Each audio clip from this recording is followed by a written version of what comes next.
10, 9, 8, 7, 6, 5, 4, 3, 2, 1, 0.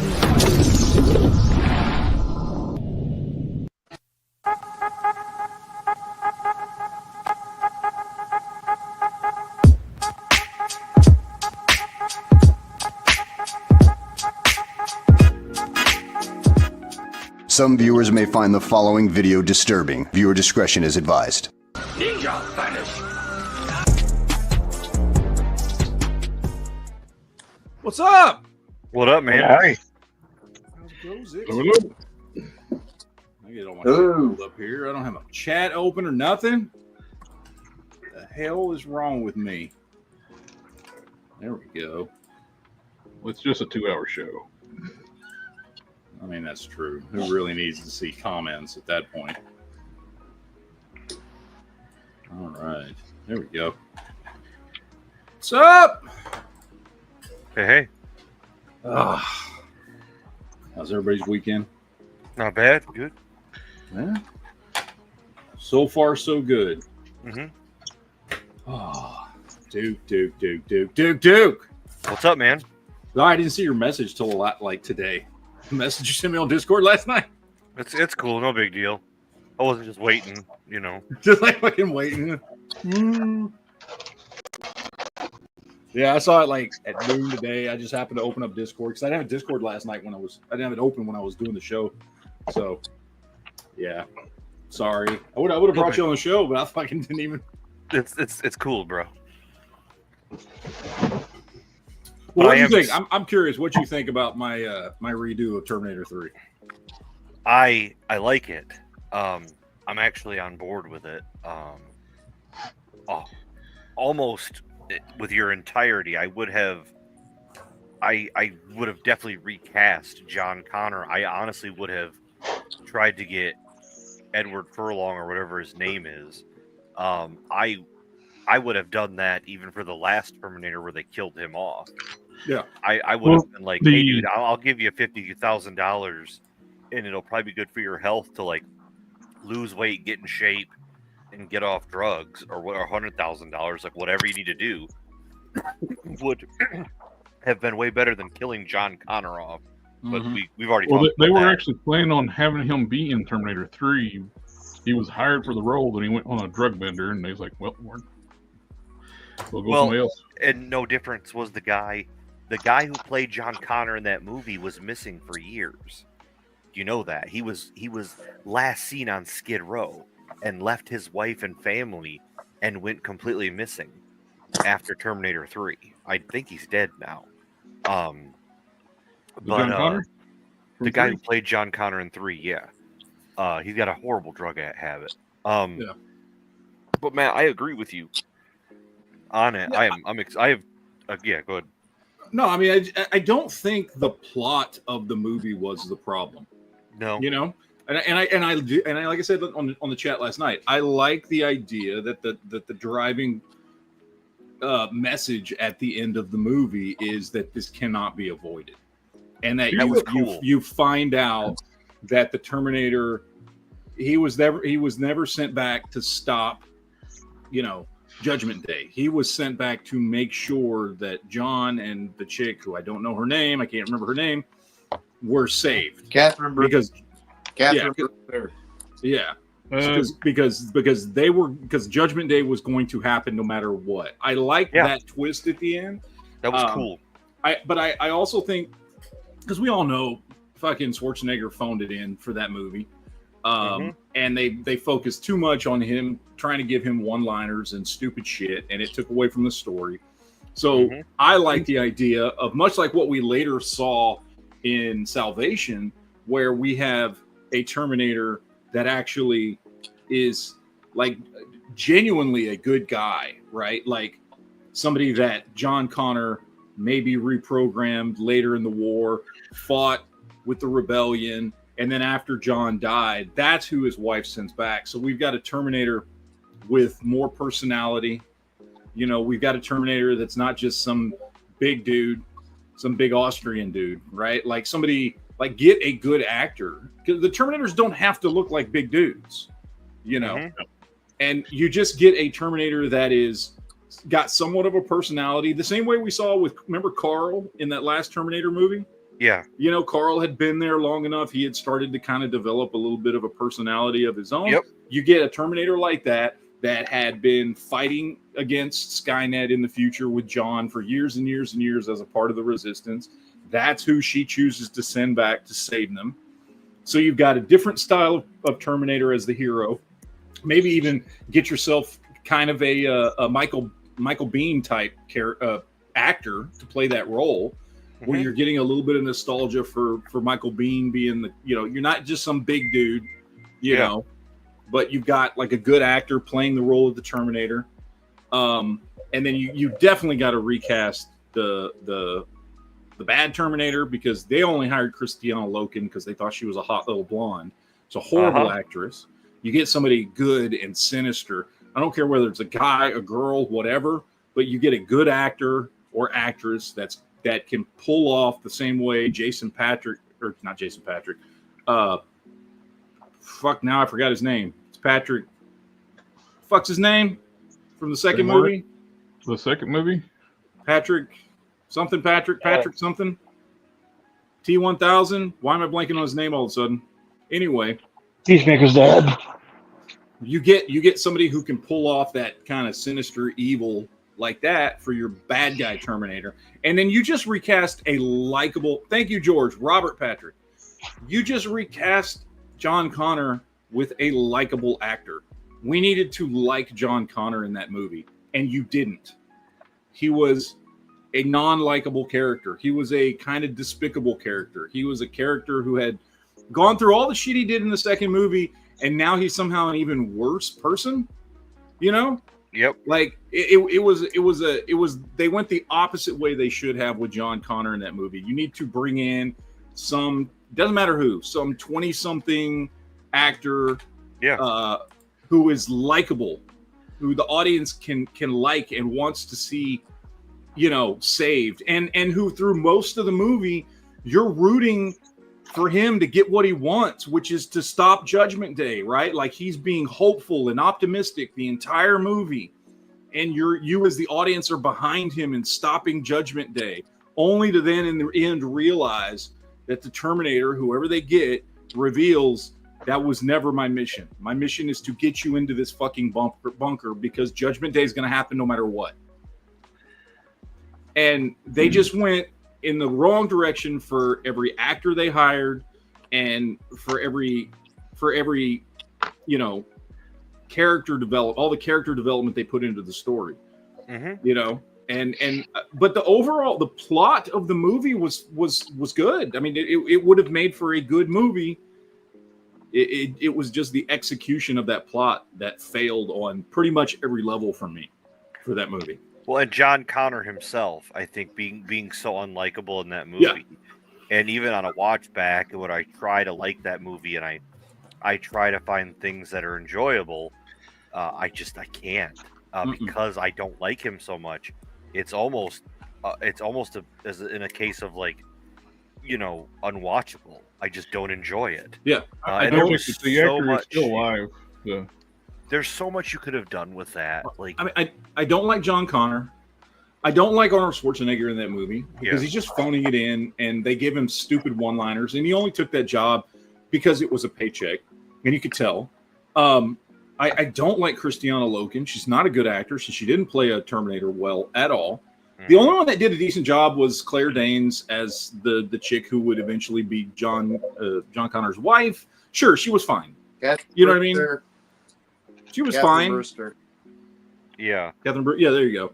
Now, she was fine, but nothing really, you know, there wasn't anything that stood out about her. But sure, you could leave her in the movie. She'd be fine as long as you fixed the other problems. She was not the problem in that movie. And then, like I said, I think you stretch the third act of that movie a little bit more, because the third, you know, the first act is just basically finding out what a piece of shit John Connor is. That's basically the whole first act, and by the end of the first act, they're on the run. The entire second act of the movie is just them on the run. And then finally, the third act, we start to learn about who her dad is, that he's the general, that they're digging in. Like, they pack all the stuff you actually want to know all into the third act of the movie instead of spreading it out throughout the entire movie. I say you start that movie out with John Connor meeting up with her, and in the first act, while the Terminators are showing up, like, he shouldn't even run into the Terminators until the end of the first act. Yep. Right? But in the first act, he and her are oblivious. He meets her again. They remember each other. We get a little meet cute kind of thing going. You got like two storylines going in the first act. You get their little meet cute going, and then you get the Terminators showing up, and one's chasing the other. And then he finds out in that first act, her father is working on Skynet. And he's like, whoa, wait a minute. I thought I shut what? You know, he freaks out. Yeah. That's when the bad Terminator shows up to try and take him out. Then the good Terminator shows up to stop him. By the end of the first act, they're on the run. We've already gotten a ton of information into Skynet, what's going on with her dad, where Skynet is. By the end of the first act, they know where they need to go. We've got both Terminators involved. We know we're heading, that Skynet is still being built up, like all this stuff. And you just bring a lot of that stuff from the third act in earlier, because some of that stuff, learning about the machines they were building, the drones and all that kind of stuff, and Skynet, that was interesting stuff. It was just packed all into this one little like freaking 35-minute third act. So it just, the movie needed to be reworked, and I think you could have had a really, really good third movie that would have played into what you and I have talked about before, Duke, which is then doing a second trilogy all in the future that starts with Terminator Salvation. Exactly. And then at the end of the third movie, you do 3 movies. Terminator Salvation is a great movie. I love that movie. I think it is the perfect beginning to a trilogy of movies that show John Connor going through, walking through him going from a soldier to leading the resistance. And at the end of the third movie is when he sends the first Terminator back, or when he sends Kyle Reese back to stop the first Terminator. And you get this perfect circle of 2 trilogies that bleed one right into the other and make for perfect eternal watching pleasure. And, if you want to build more on that or whatever, like, that's fine, but you can have those 6 movies, your original trilogy, your future trilogy, that just feed into each other. Yeah, and one thing I did like was that, I'm sorry, go ahead, finish your thought. No. One thing I did like was in Terminator 3, when she went after other targets. That was cool to me. Yeah. She went to the drive-thru and then went to the house party and was looking for like Jose something, because he was going to end up being like a leader. So she wanted to kill him and his sister, because I thought that was neat, because it couldn't just be John Connor that was, their only, target they had. That would be neat to explore that a little bit further in a redone version. And the only thing about that though is I like the concept of doing that. I just don't like the concept that just suspiciously every single person that is important to the resistance in the future is in LA. Yeah, every fucking one of them. Like, and that's how you stretch out that first act to where you have a meet cute and them getting to know each other again in that first act, and figuring out who her father is and what he's doing, while at the same time you've got this other storyline going on in the first act of one Terminator chasing the other. And it's like across the country, because that bad Terminator is doing exactly what you're talking about, but not just in fucking LA, but like on a fucking road trip of death, making their way to LA to take out John Connor, but taking out people along the way. And that's how the second Terminator, the good Terminator, the Terminator with a little bit of a personality, is catching up to her by following the trail of bodies. Yep.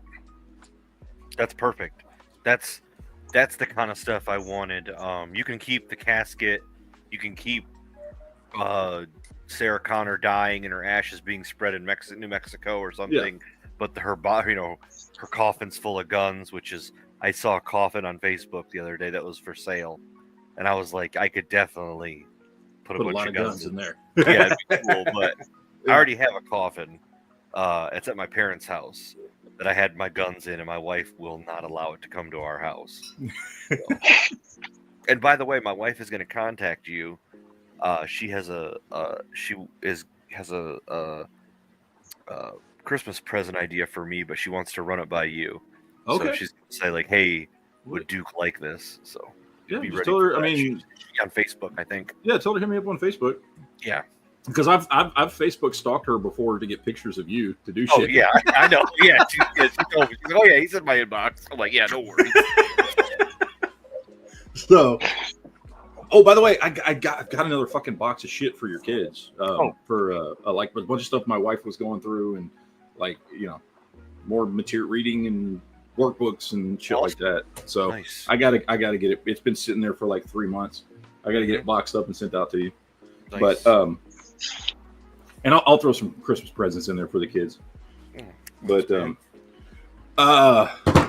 yeah, no, and that is a good example. I think Terminator 3 is a great example of a movie that, just because it's a part of a great franchise, that there was a lot of potential there to do something really great. And it's not like there isn't some good bones in that movie.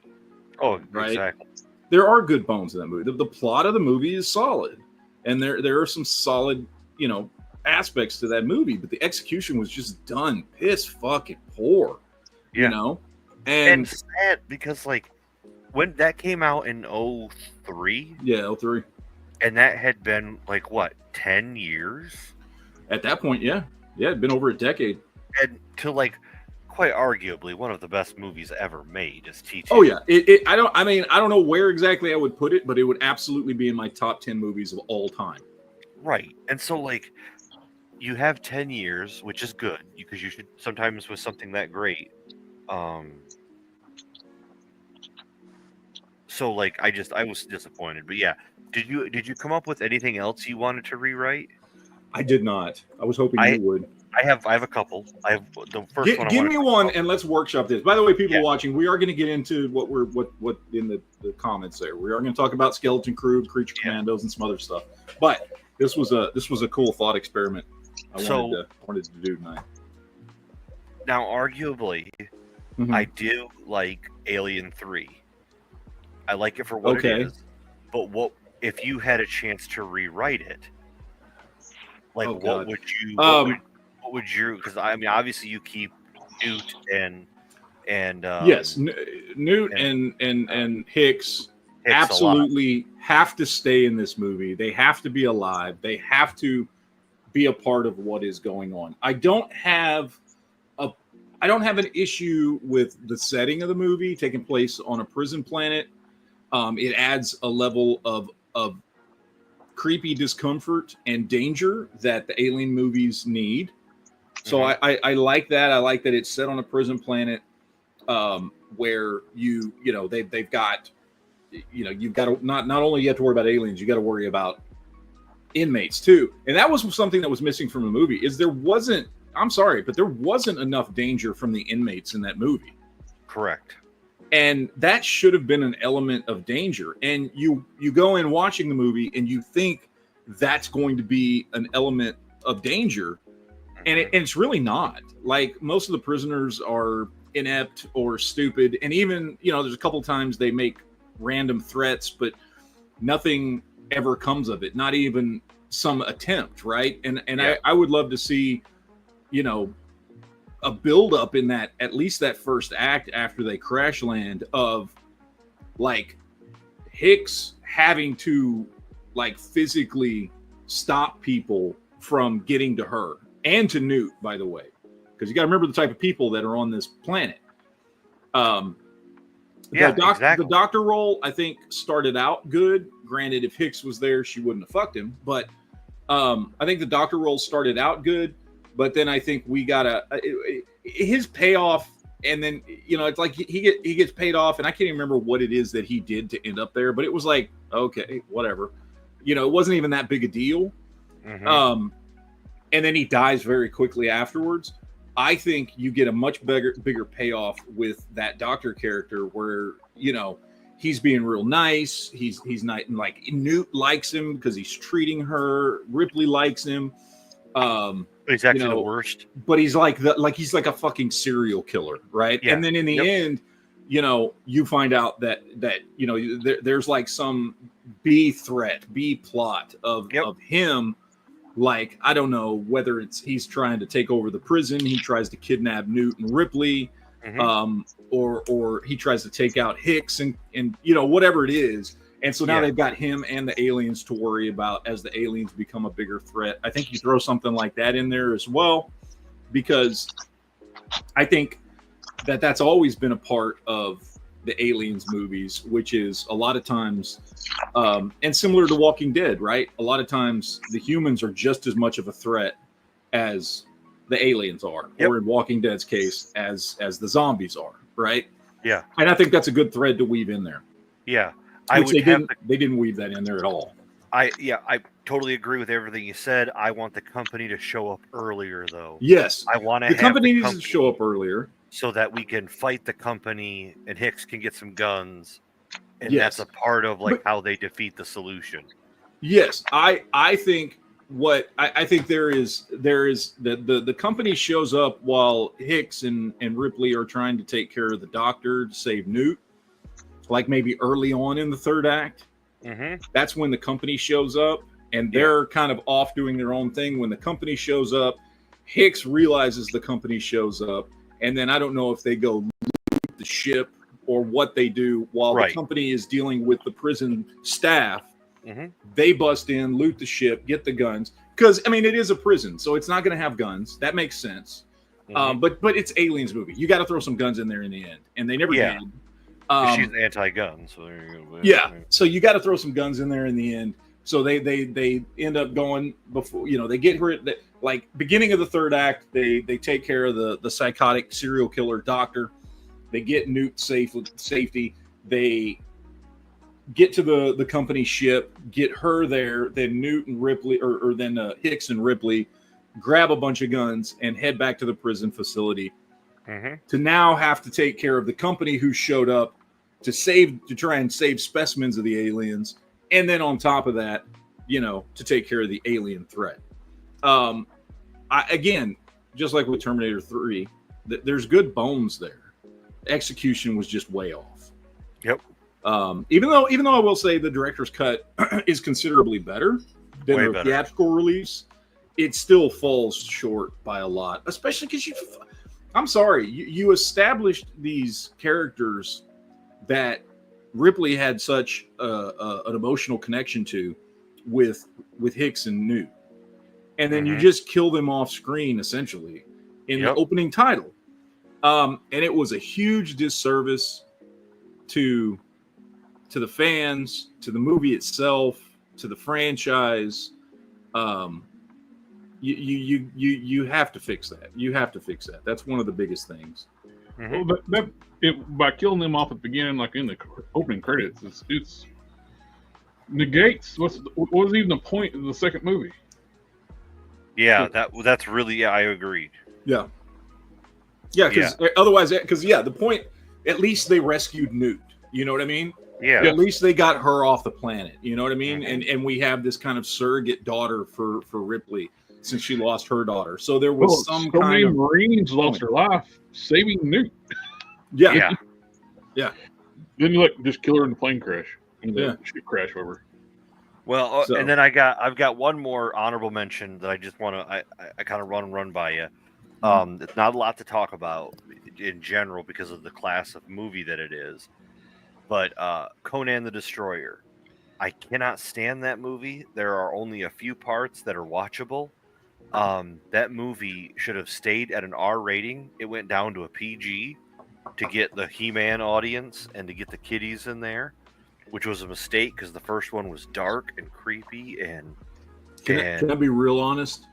I haven't watched that movie since the 90s, and I don't remember much about it. So I don't remember why it sucked, other than it sucked. I remember not liking it. Yeah, I love the first one, and I don't like the second one. And I don't remember why, because I haven't bothered to watch it in 30 years. Yeah, because it goes from R to PG, so they went to a PG rating, and the story is lame. The ending is horrible.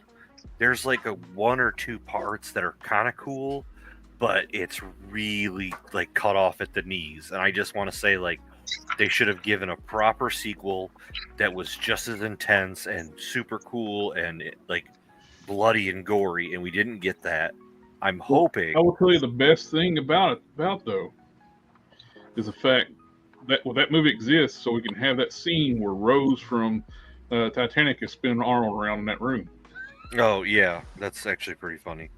But I would like to see an old man Conan. So yeah, no, that's exactly what I was going to say. Is I want to see the lead up to him becoming King Conan. Like that's what I would have wanted that movie to be. Yep. Because that's a movie that needs to have been made, because we still could get a King Conan movie. Yeah. And I think we should get a King Conan movie. And I think 2 should have been the lead up to that. Oh yeah, and there should have, honestly, I would have liked to have seen like at least a trilogy, if not more. Yeah, you know what would have? I mean, the path I would have laid out for a Conan movie, for a part 2 to lead to King Conan, is fucking Scorpion King. You've seen the first Scorpion King movie? Yep. And the way that movie ends? Yep. That, because I love that movie. And I know it's not a great movie, but it's fun. It's exciting the whole way through. And there's a lot of elements to that would have worked perfectly for a Conan movie. And so if you had basically done that, essentially, but with Conan, where it does end off, where, oh shit, he's now the leader, Also very similar to another one of my favorite guilty pleasures movies, which is Chronicles of Riddick, where at the end of the movie he ends up on the throne. I like that ending, and I like that as an ending and a way for Conan to become the king.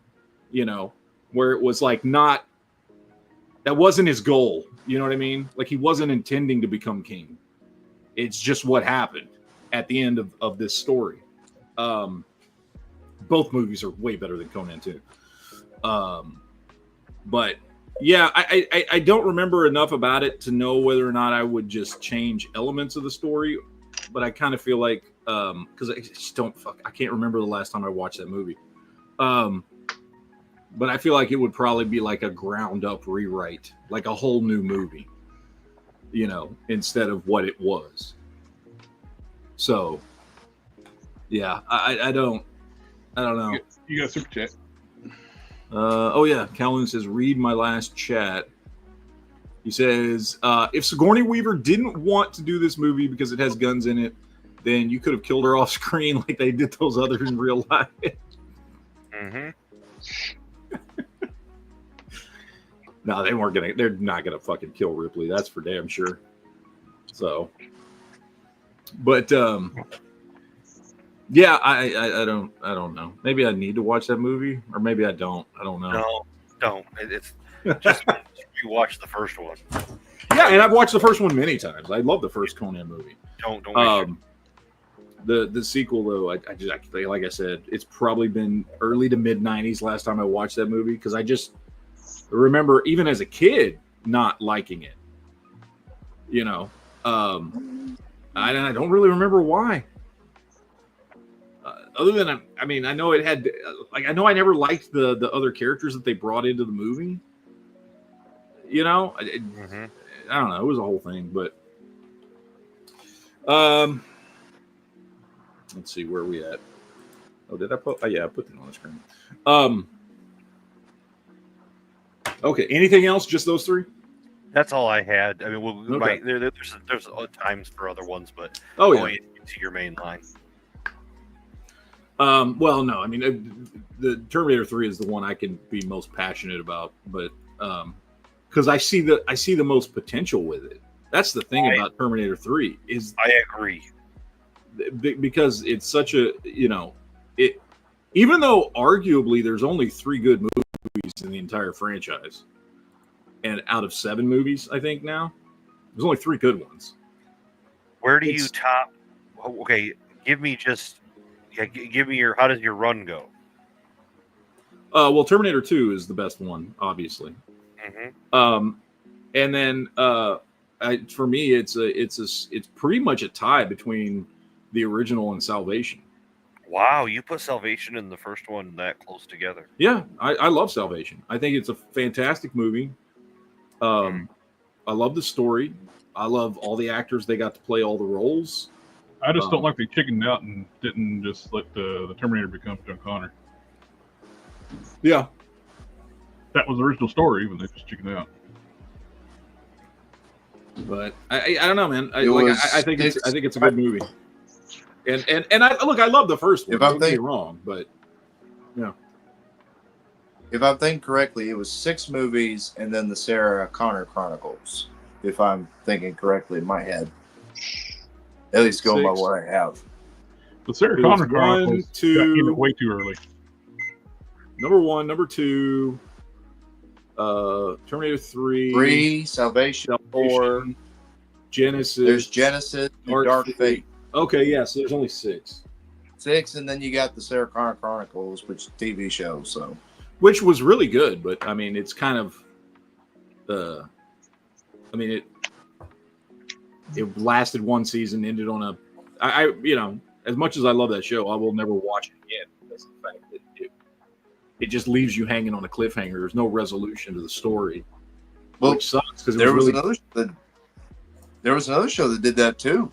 Remember we were talking about the figure last night, Spider-Man Unlimited. Yeah. Remember it lasted 13 episodes and it ended on a cliffhanger. Mm-hmm. So the MTV Spider-Man did the same thing. Yeah. Yeah, that's right. The 90s animated series. Yeah. I'm talking the MTV one where he throws the suitcase in the water and then walks away and we never get a resolution.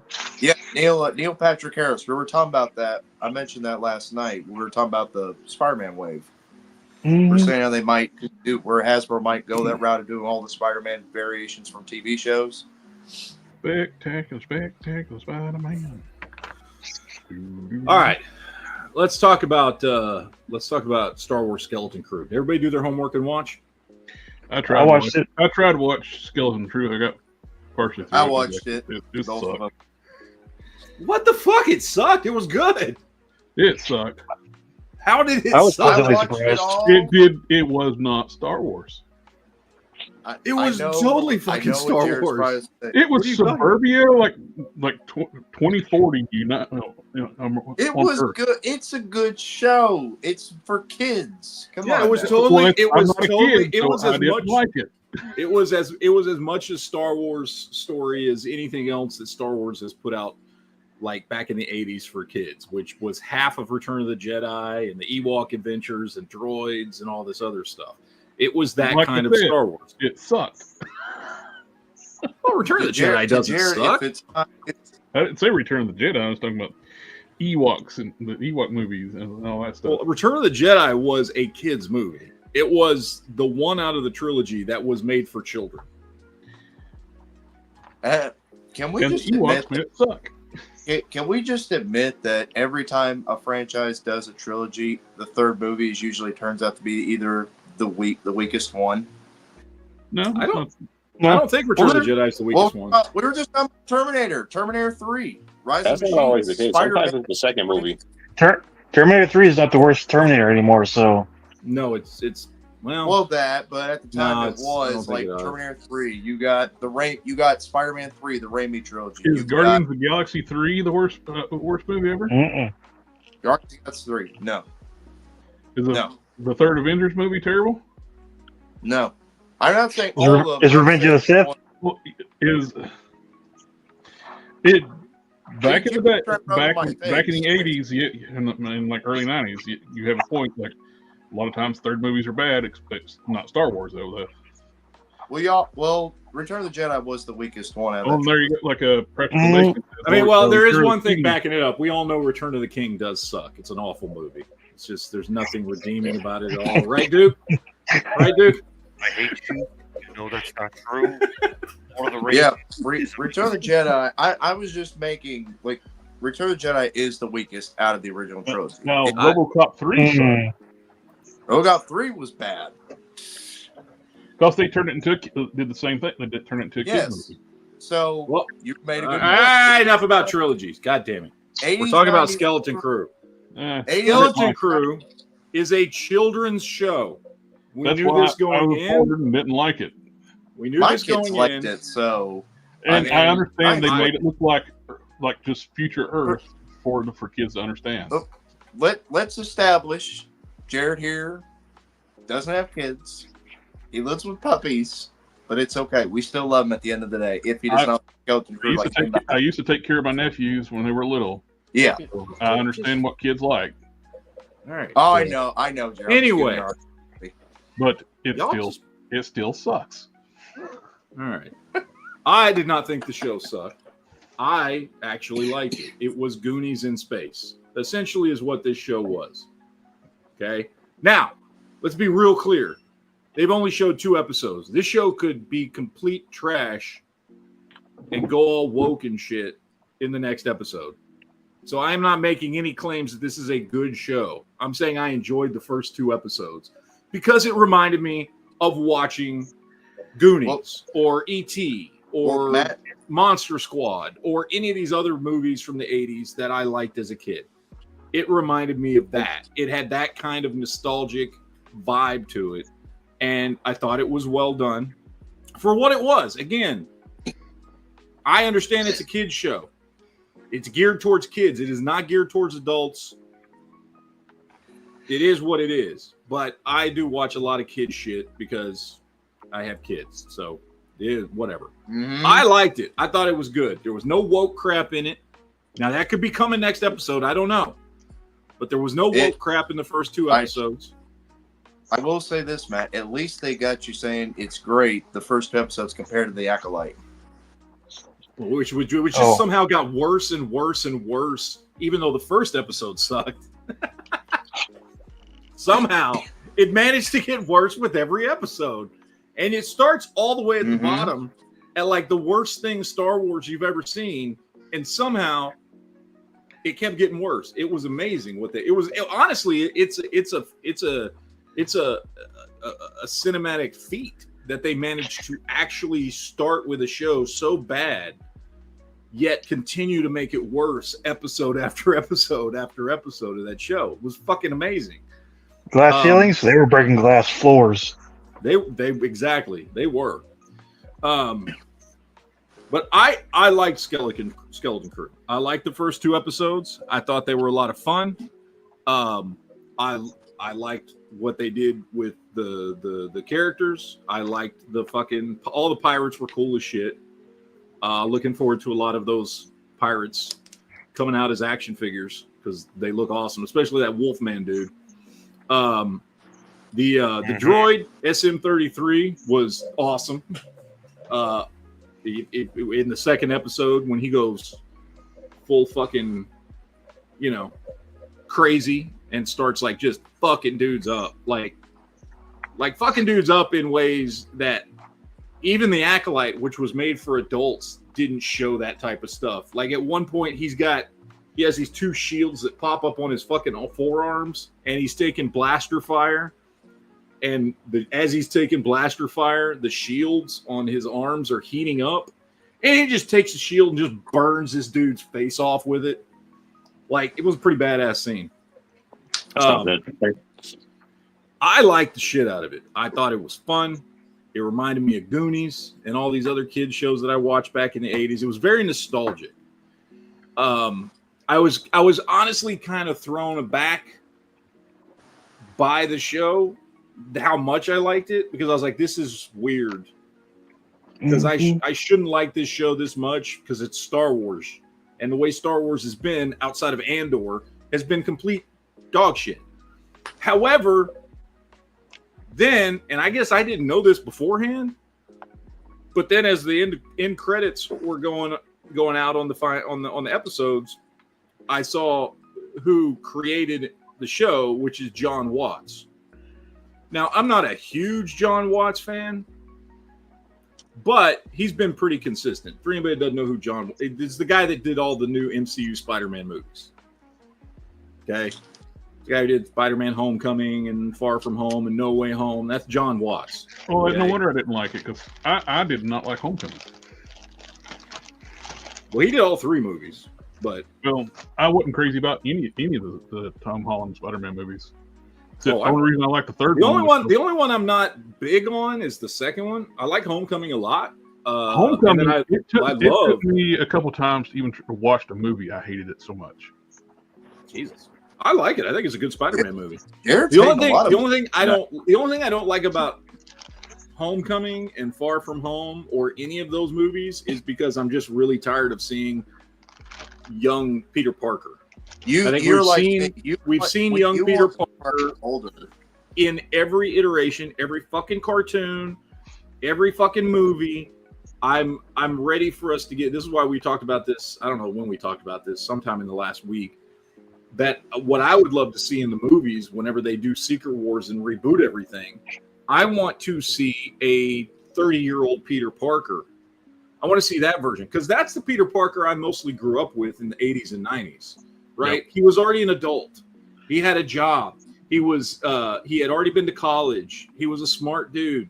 You know, he wasn't like the poor, pitiful, broke kid all the time that he's been portrayed in like every version of Spider-Man we've ever gotten. Like, you know what I mean? Like he didn't work for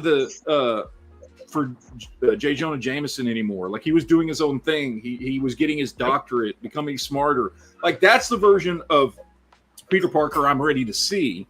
And that was my biggest issue with the MCU trilogy of movies was, oh, here we go doing the fucking Peter Parker's a kid thing yet again. Yep. You know what I mean? So, and that was my biggest issue. But as far as the stories themselves, I didn't have a problem with them. Far From Home for me was the weakest one, where they go to Europe and like with Mysterio and all that shit. Like that was by far the weakest one. You got to think, Matt, if they were going to do older Peter Parker in the MCU, they wouldn't have casted Tom Holland. They cast him because they wanted a young Spider-Man to do high school again. Well, that's his point. I'm aware of that. Yes. Yeah. So he's saying we don't want that. Yeah. We understand why they cast them. That's why they're doing it. They keep doing it. Yeah. We're saying stop it. Yes, stop. And after Secret Wars, you have the perfect opportunity to do it. And I am still of the mindset you bring back Andrew Garfield to play a 30-something Peter Parker after the reboot.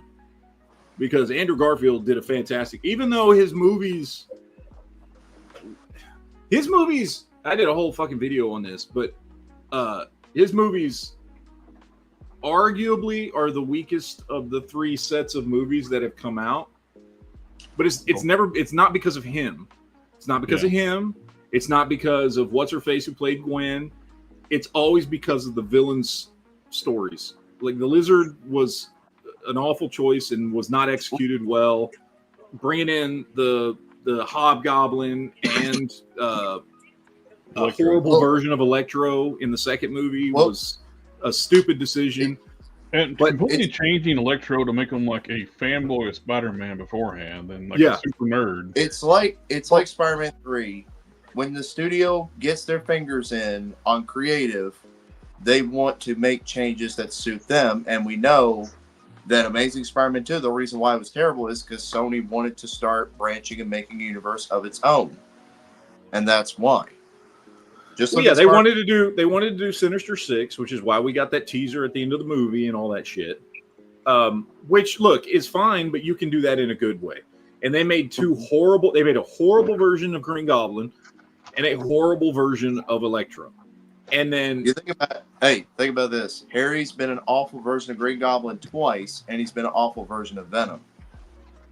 Yes. Yeah. But it's just, but the point is, Andrew Garfield was not the problem with those movies. He did a great job as Peter Parker and Spider-Man. And I would love to see him come back. Arguably, he's the best. He's my favorite actor to play Spider-Man. Yeah. I think he's better than Tobey Maguire. Tobey Maguire had the better Peter Parker. I think I'm still That's saying what Spider-Man. that's what made me Tobey say. Maguire, for me, Tobey Maguire was at least in that first movie, he was like the picture perfect version of a teenage Peter Parker nerd, truly a nerd. Like Andrew Garfield never came off as an actual nerd and a dork in those movies. He basically came off as a pretty boy with glasses. Yeah. He was too pretty.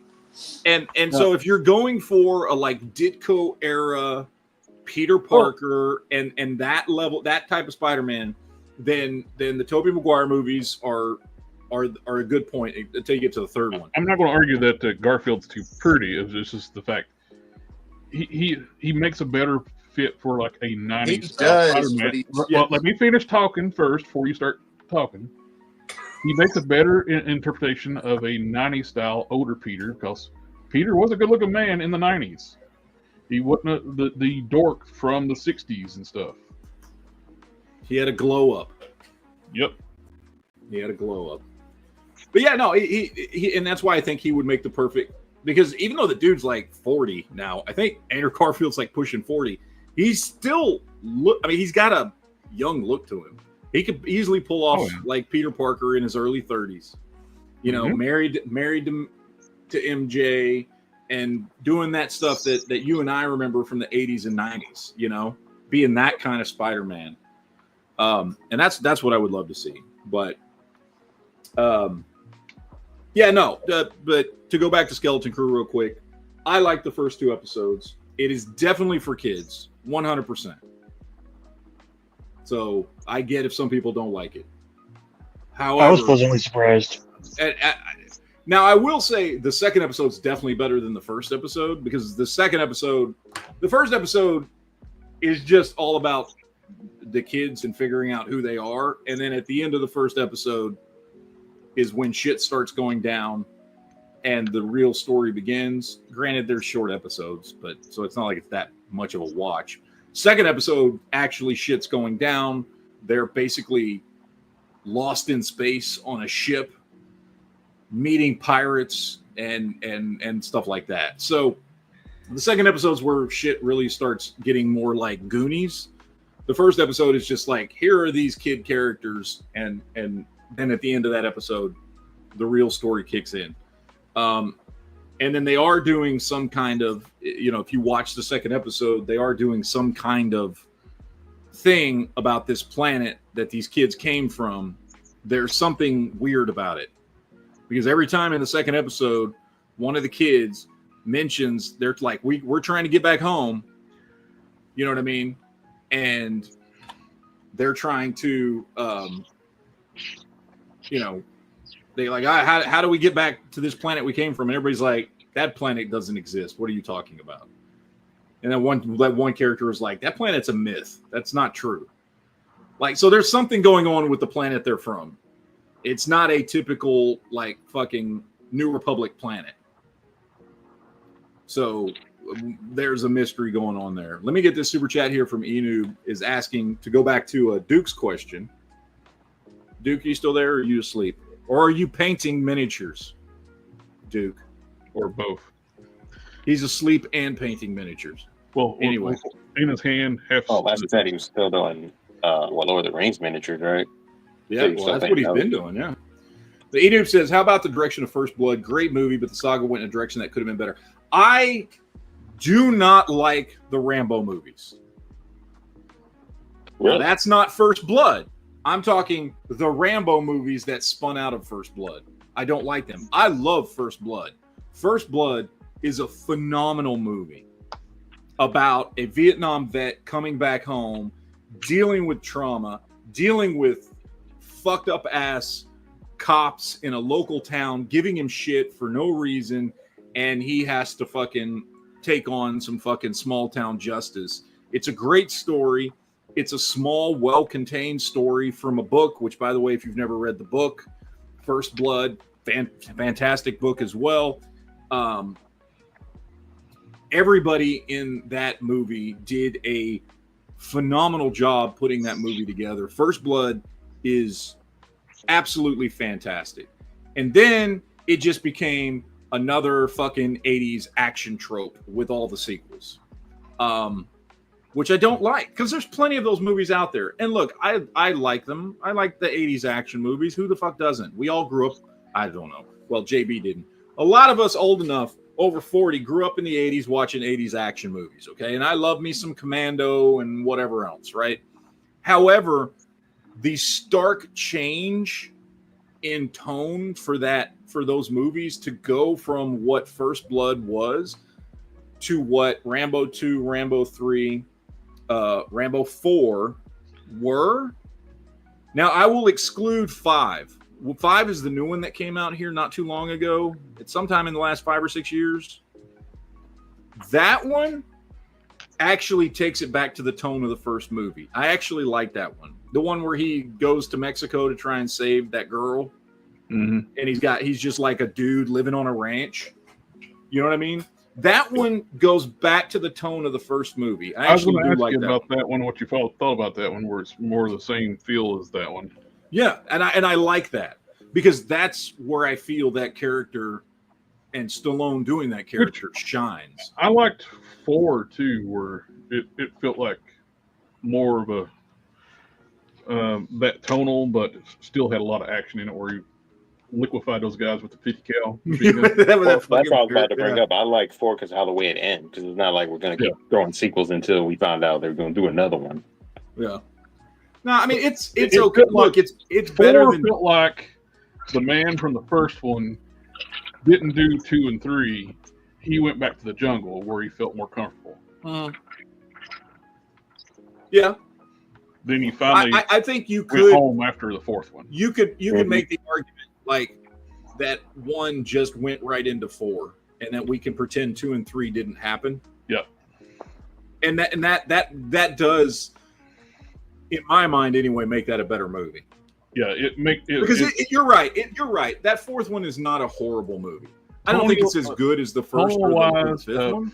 For tone, those 3 mesh better than. Yes, 2 and 3 are just fucking crazy ass fucking action, shitty dialogue, shitty characters, stupid one-liners, just straight 80s shit. And there was so much of that. Too. There was so much of that in the 80s. To me, those 2 were they never stood out. Like, I'd rather watch fucking Commando than either of those 2 movies. Those movies are part of the mirrorverse that Star Trek. Yeah. Also, you didn't like the second one? No, I don't like the second one or the third one. The second and third one, for what they are, they're enjoyable for action schlock, but continuation of the story, like you're saying, it just don't really mesh. No, because the first one he was too broken at the end of the first movie to be put back as a military asset. I mean, not only that, but when you really understand that first movie and watch that first movie and where he was at the end of that movie, the only way you can get from that movie to the next 2 movies is that he's just being completely abused by the Colonel. And the Colonel's just using him up as basically just a fucking weapon and completely ignoring the fact that he's a broken dude. And it just makes those movies unenjoyable because the second and third one can be in the same universe as Universal Soldier. There you go. Yeah, basically. But yeah, the first movie is he's like a good movie. Prototype for the Universal Soldier. Yeah. Well, it makes sense. No, I love the first one, and I think the 5th one is great because it just fits in that tone. And you're right, the 4th one isn't bad. Bad.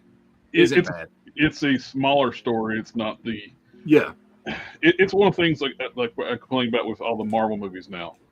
Every fucking movie, the world's going to end if they don't stop the MacGuffin, the bad guy or the MacGuffin.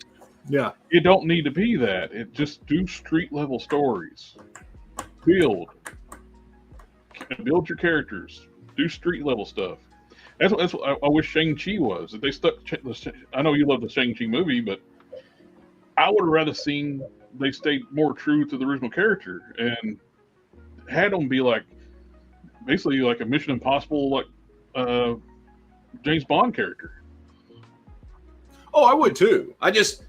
For me, because I know we've talked about it before. For me, it was one of those movies that because I really I like Chinese fantasy movies, and that's what it is. It's a Chinese fantasy movie, and so I like it for that. But you're right.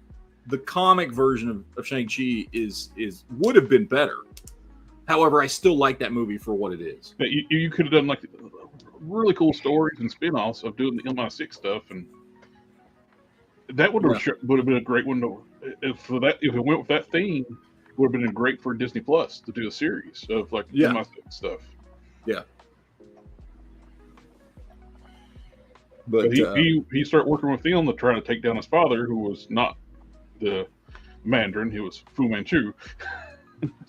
Which I understand why they changed his name. But I don't think they should have changed it to the Mandarin. He was also, but his basically the same thing though. His father was the head of a League of Assassins type thing. They should have just called his dad they should have just given him a name, whatever his name is, because I don't remember if he had an actual name in the comics. I'm sure he did. I don't remember what the hell it was. They should have just left the Fu Manchu thing off of it and just had his dad be his whatever his dad's name was. Yeah. But that would have, to me, would have made more a compelling story. Yeah. That's why I hated the fact they got rid of like the Netflix stuff. I like the more street level stuff. I did too. I mean, granted, those shows were hit or miss. But I mean, watch me when what's his face from the villain. Jigsaw. Frank fucked his face up at the end of the first movie. Oh yeah, and he's like, "Oh, I got a couple of scars." Yeah, he should have been like the Jigsaw from the Warzone movie. Yeah. I will say, I think every season of Daredevil was good. I do like both seasons of Punisher. However, you're right. Jigsaw should have had a more fucked up face, but I still liked season 2. I thought it was a good story. I'm probably just guessing they just didn't want to do the prosthetics. Probably. Jessica Jones season 1, I really liked. Season 2 was fucking awful. Yes. Season 2 was a steaming pile of shit. I think you're insulting shit when you say that. Exactly. Yeah. They should have never killed off the Purple Man. No, they shouldn't have, because he was a fantastic villain. Yep. And I would have loved to see a confrontation between him and Fisk. Oh yeah. In the comics, Fisk is immune to him because it's willpower, and it freaks the Purple Man out when Fisk is immune to him. He's such a good villain just in the comics, and David Tennant did such a fucking great job. Yep. Playing that character. We got a little bit of hint to what do they call it? The Purple Man, when he like powered up to a higher level, he turned purple just for a moment. Yeah. But I like that first season Jessica Jones a lot. Second season, David Tennant can play an excellent bad guy. Oh yeah. Iron Fist season 1 was awful.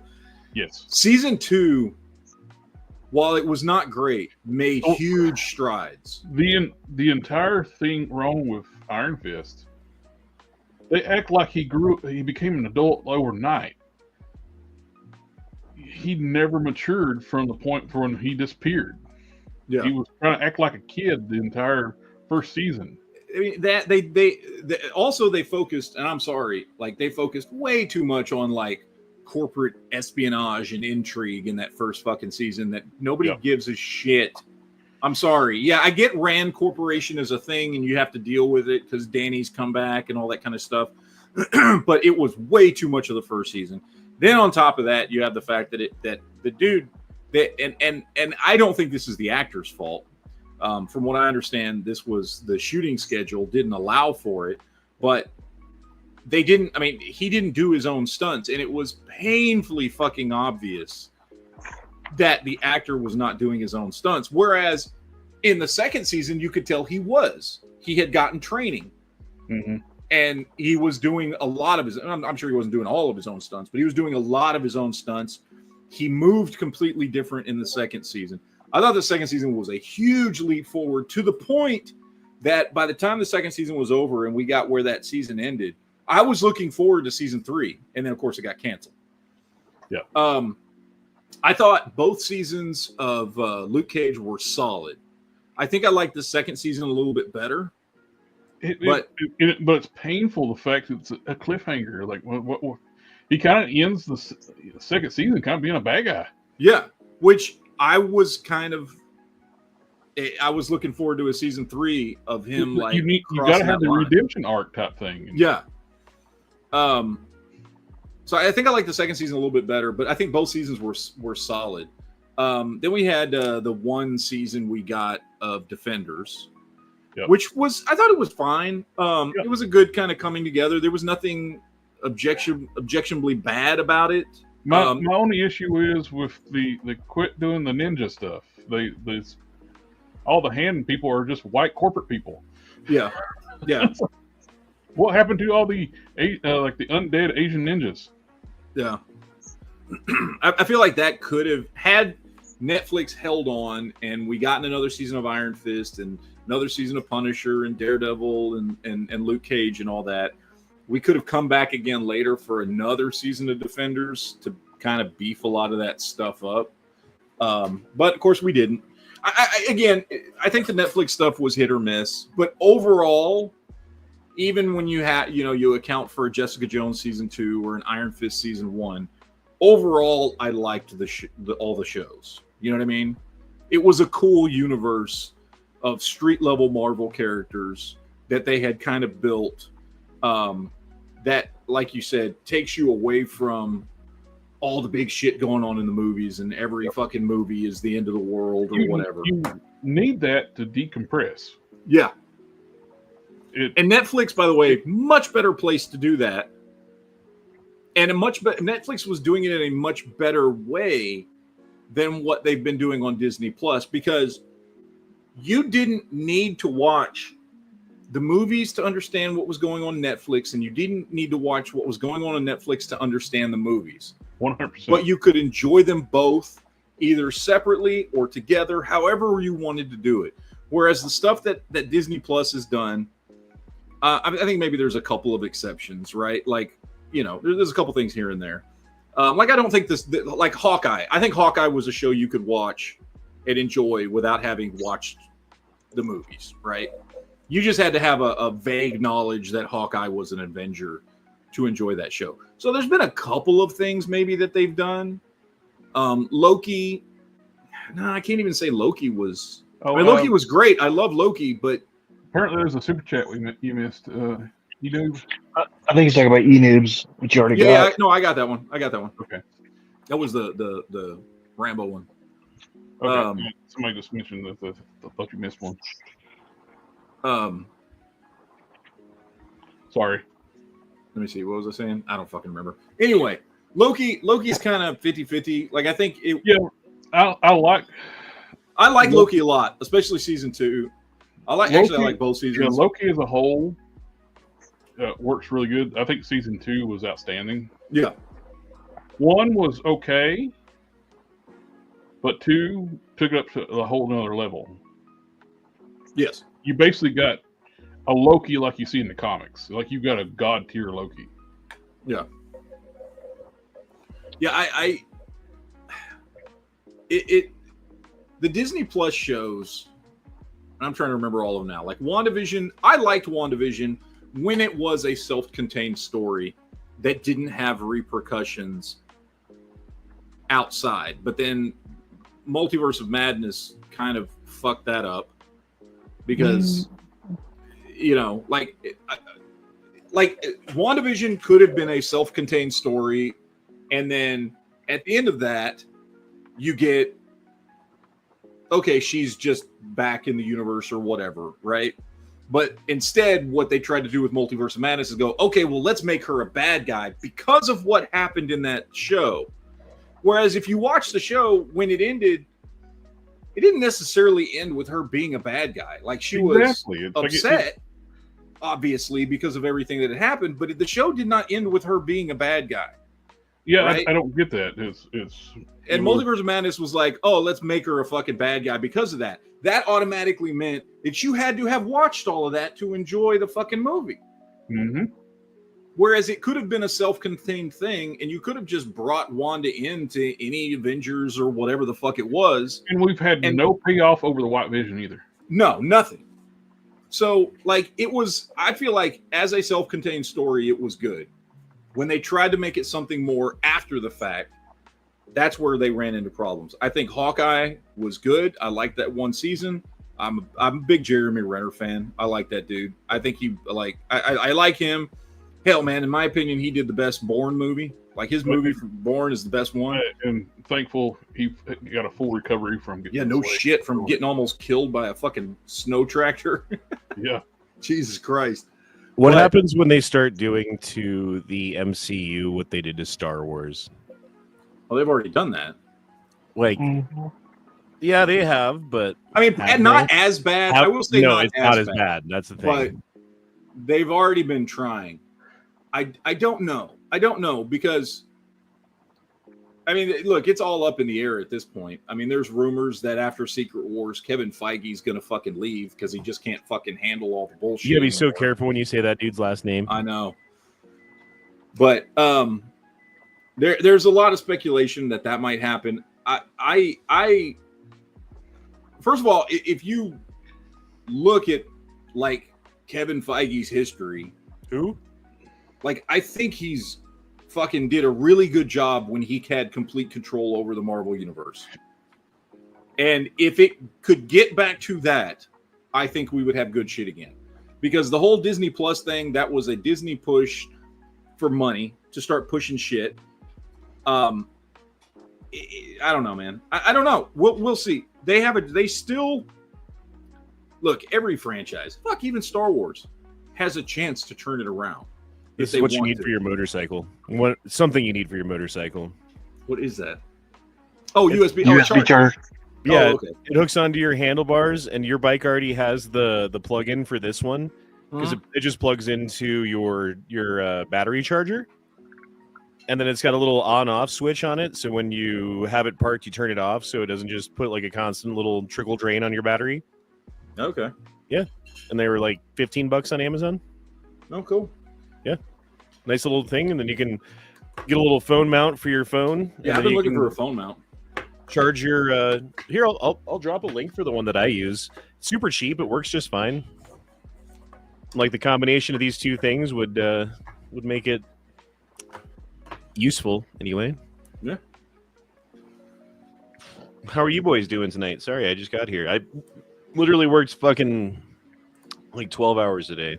Just got fucking off. You worked 12 hours and then got off.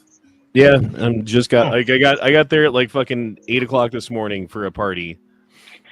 I prefer to get off while I'm on the clock. Yeah, well, sometimes you can't. Doesn't work out. It depends who's working with you. You know what I mean? Oh, for sure. So, yeah, that makes a difference. You know, you gotta take it in stride. But I don't know, man. I mean, I think all movie franchises can be redeemed. It just takes people willing to do it. I think Star Wars could absolutely be redeemed if people would just fucking do it and realize the mistakes they're making, which are all intentional mistakes. But I mean, they're doing this shit on purpose. Oh yeah. You know, but everything can be fucking redeemed. I mean, there are thousands, I'm sure, of examples that we can pull up of TVs and movies that, you know, got pulled from the grave or rebooted, or, you know, a sequel, you know, corrected some mistake or whatever it is, right? Like, you can always turn the ship around when it comes to this type of stuff, right? This ain't like the fucking economy, right? Ha! Yeah. You can turn this shit around if you want, but they have to. What's going on with the economy? What isn't going on with the economy? Is there something new that came out? Oh, no, nothing new. Nothing just new. Like shitty and we all know it? Okay, yeah. Got it. But yeah, I mean, this is something that can Star Wars, Marvel, Indiana Jones, like all these things could completely be fixed the people making the things just have to want to fix them. And I mean, they don't. Apparently, they don't right just now. Double then triple down. Yeah. And I don't understand why. Just they hate their audience. But I don't. To me, to this day, it still boggles my mind as to why. Do they hate money? I mean, they exist to make money. They think they're operating on moral superiority, and that they're here to teach you, and they're here to correct you, and they're here to give you something that they think you need. They are amoral. But do you think they really believe this bullshit? Do you think the fucking bigwigs that run Disney really give a shit about these politics, or do you think they care more about money? Because I'd be willing to bet the people that run fucking Disney ultimately give way more of a shit about their money than their fucking politics. I think I just came up with a fucking profound the underlings that's doing the writing and shit argument. They're the ones that don't fucking care. The shareholders and up, they care about the money. I get that. So why aren't the shareholders, why aren't the CEOs, why aren't the people running this shit going, hey, fix this fucking shit right now? Because they don't have religion. Because they think, okay, that's the reason why, like, the 10 Commandments, like put no God before me, that thing. It's like, if you don't have a God, then you think that you should be God and be everyone else's moral authority, and everyone else should listen to you. And so you make a movie about Marvel, but the real story in the movie is how you think inequities are in the society, and you're going to express it through your movie in a way that makes people change their lives. But the thing is, you suck at it because you're not God, and you come up with these shit stories that just push everyone away from the thing that you're trying to say. So yeah, dude, it's the lack of God in our society. That's the answer. Yeah, but look, there has been plenty of examples of entertainment pushing thought and ideology in a way in which it was latched onto. I would say Star Trek is an excellent example of this, whether it's the original series, Next Generation, Deep Space Nine, Voyager, all these shows, right? They certainly pushed a level of morality, right? They certainly pushed ideology on people on this. There was always a Picard speech or something, every so often lecturing people on, how humanity had come together and decided we didn't need money anymore, and we work for the greater good and all these things and the stuff like that. Whether you do or don't agree with that, but that's that level of communism, but. No, but that's because it had morals, because it had substance. Because we do need heroes, and it is okay to be a different color, and it is okay to come from somewhere else or to be poor and to work that's what I'm hard. saying. Like, but there have been shows and pieces of entertainment and books and movies that have been able to push what I guess you would arguably say is ideological thought on morality in ways that captured people's attention. And it was done in ways that combined that with excellent storytelling and excellent characters.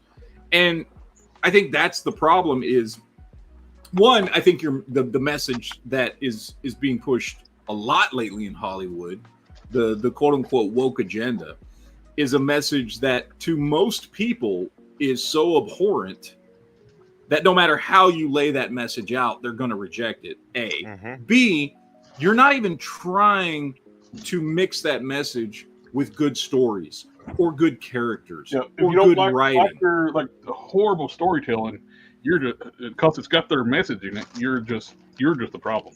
Yeah. Well, then you're just preaching an agenda with no. You're not even trying to massage the feelings out of people and get them to think about things in a different way. You're just beating them over the head with a blunt object saying, you should think this way. You should like this thing. And if you don't, you're a horrible person, right? Like that's the equivalent of what they're doing now. And again, part of that is the way the message is being delivered is very inefficient and not something that people are, unless you already think that way, you're not going to get on board with the way that the message is being delivered. And the other thing is, I think some of the messaging that's coming across is, again, I'll use the word abhorrent to many people in even in modern society, whether that's the trans kids things or whatever it is, right? Like some of the shit they're pushing is just absolutely like people are just like, no, sorry, and then something, and then of course their go-to is if you don't like something they did, it's always because you're a bad person, right? It's not because what they did was shit. It's not because their storytelling is shit. Fans. Yeah. And to the point that I know we talked about this before, but let's take the Acolyte, for instance, right? There was a lot of woke shit in the Acolyte. However, it's not the woke shit that made that show bad, right? For instance, big example, right? The thing that everybody brings up about the Acolyte, lesbian space witches, right? Okay. It was not that there were lesbian space witches in the show. It's that the story sucked and all the lesbian space witches sucked and their dialogue sucked and the acting sucked and the way it was introduced sucked. Because I'm going to tell you one thing right now. As a heterosexual male, I got no problem with lesbian space witches. Okay? Mm-hmm. And I don't think anybody in here does. Okay? There's a reason why, let's just be honest, one of the most searched porn terms for dudes is lesbian. Okay? No straight dudes actually have a problem with lesbian space witches. Well, however, when you turn it into shit, but what did they do? They blamed bigots for it. It's because you guys don't like lesbians. No, dude. Did they make them dykes? Was that the problem? They weren't. I don't even know what the fuck they were. Were they honest. Like dykey fucking bitches? No, they weren't dykey. No.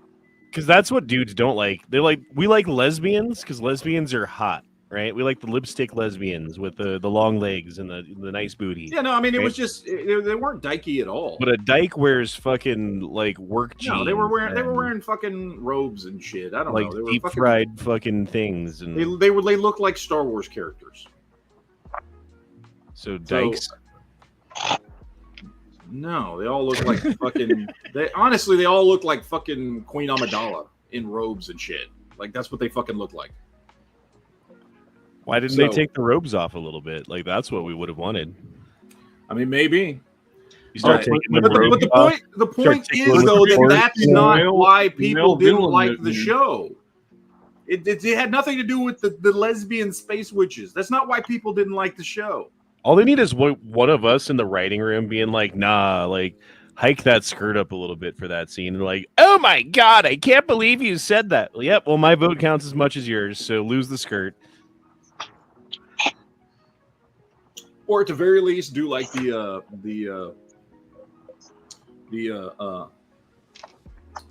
Padme thing in the second movie, Attack of the Clones, where she's wearing a skin tight body outfit, and then a big creature comes and slashes at her, and it just so happens to just rip off the midsection of her outfit, just perfectly. You know what I mean? Dude, I have to figure out how to hunt. I've decided today that this needs to happen. My youngest son likes grass-fed beef. Oh, okay. Way too much. And it costs a shit ton of money to get this. But an elk is naturally grass-fed, man. Well, how easy it is to hunt in Colorado. It's one of the best places. A hell of a lot easier than it is in Texas. Yeah, it's one of the best places, man. And elk meat is damn good. Elk is hard to get, but I bet I can get a deer. A buddy of mine, he goes on an elk hunt about once a year, so I usually get some of the benefits for that. That's what I need, man. I need someone to help me because I don't. Dude, y'all got public land out there. Just fucking go hunt. You've been hunting before, but you right? need to go to the public land where the elk are at the right time. I don't fucking know where that is. The internet will guide you. I guarantee you there are hunting forums and shit for people in your area of Colorado who can clubs. I'm just saying, for a dude who knows nothing to go up into the woods and come back with an elk, that's a huge accomplishment. Like if I were to manage to do that without help, except for some shit I read on the fucking internet, you know what I mean? I don't care who you are. Like that's some hard shit to do. And dude, people have been hunting since the existence of man. I get it, but like, it's hunting within the constraints of the laws of the time, with the rules of the land, and knowing what's what and where's where, and what time you can do what and when and how, and you know what I mean? Like, there's 70 rules that the cavemen were just like, kill the fucking thing and eat it, right? Like, they got that part. Well, I mean, as far as like the rules and things go, like, yeah, I mean, look up and see what's going on. We got the Shuley crew in the audience. What's up, guys? The who? Oh, the Shuley crew. Who's the They've been on the show before. Who's Shuley? Oh. It's another channel. Hello, that I'm Shuley subscribed crew. to. Well, I'm gonna say, as someone who never ate, to me, don't elk and deer and all this stuff taste samey? No, elk's completely different. Oh, okay. It doesn't have the gaminess like the deer. It's like a leaner steak. Dude, imagine if our ancestors didn't kill all the buffalo trying to starve the Native Americans out during Manifest Destiny, how many buffalo there would be for us to hunt now. It'd be fantastic. True. You can hunt them where you're at. All right, hold on. I got a super chat. There's nowhere I know that Dixon you can Cider. Love that name. What's your 1992 story? I don't know. I was fucking 15. What the fuck happened in 92? That was one. Was that Waco? I think that was Waco. Was that Waco? I believe so, yeah. 92 story. I don't have a 92 story. I don't fucking remember. Was I 15? Yeah, I was 15 in 92. I don't know what the fuck I was doing. Burnouts in the parking lot? Probably. Yeah, you was a teenager. I was still a baby. Yeah, you were you and JB in here were fucking fetuses. Duke was barely a fucking toddler in 92. JB was I was 5 years old. You were 5 years old. You just come out of toddler status. JB was still like a floating around in the nutsack. Yeah, he was. Jesus. Guillermo says, save some women for the rest of us. Oh, I know. You're watching just a panel of sexy here. That's what this is. What about Creature Commandos? I did watch both those episodes. Oh, yeah. Let's talk about Creature Commandos real quick. Because I forgot I put that in the title of the fucking chat. I thought Creature Commandos was fucking great. The only thing that they kind of delved into, which is like typical now, I guess, that you got to do, right? For everything coming out of Hollywood is they made a point in the first episode. The guys that Circe was recruiting. Did you see that? Mm. No, nobody saw that. They were like, why do women get their own island? Men have no rights. They were like making fun of the men's rights movement. What's funny though? It was just like one or two lines in the first episode. What's hilarious though? They acted more like male venomous than they actually. They did. They trying to act. Did. It's funny whenever a group of men get together and jab at right wingers. It's funny when men get together and say like, "Hey, there's injustices that are affecting us in negative ways, and we don't like it." Everyone jumps on board and makes fun of them like they're fucking pieces of shit for even speaking up. When men have the highest suicide rate, the like lowest expected age in this country, like a million different things that are bad, like the highest fucking mental issues, the highest homelessness rate, like so many different things that suck about being a dude, but everyone's just like, shut up, can't talk about it. See, someone right there right now is probably saying it about me. Watch. Shut up, Honda. You don't know anything. I'm a welder. That's right. But they acted more like male feminists than the actual ones they were trying to. Yeah, they did. But I mean, again, that was like one line in the whole fucking episode. But anyway, other than that, the first two episodes I thought were great. I loved the show. I thought it was great. It was very telling. I've seen it in James Gunn's writing before. He does not give a shit about researching any of the characters before he starts writing them. He made Frankenstein a fucking loser and killer. The Frankenstein's monster. But in the comics, Frankenstein's a piece of shit. The doctor, after he created Frankenstein, he tortured him for years. And the bride and Frankenstein are a loving couple. I'll be honest. There was no characters in this show that I'm familiar with. Like, I mean, I know them. I know, like, the collection of characters from this show are a bunch of characters that I have heard of in DC, but that I could not name a single comic I've ever read that they were in. He writes the same shit all the time too, though. It's everybody's sarcastic. And sex humor. Yeah, it's the same thing. Everything he fucking. Well, yeah, writes. I mean, he's basically I mean, let's be honest. He's basically what's his face? Zack Snyder. No, God damn it. He writes like he wants Michael to be. God damn it.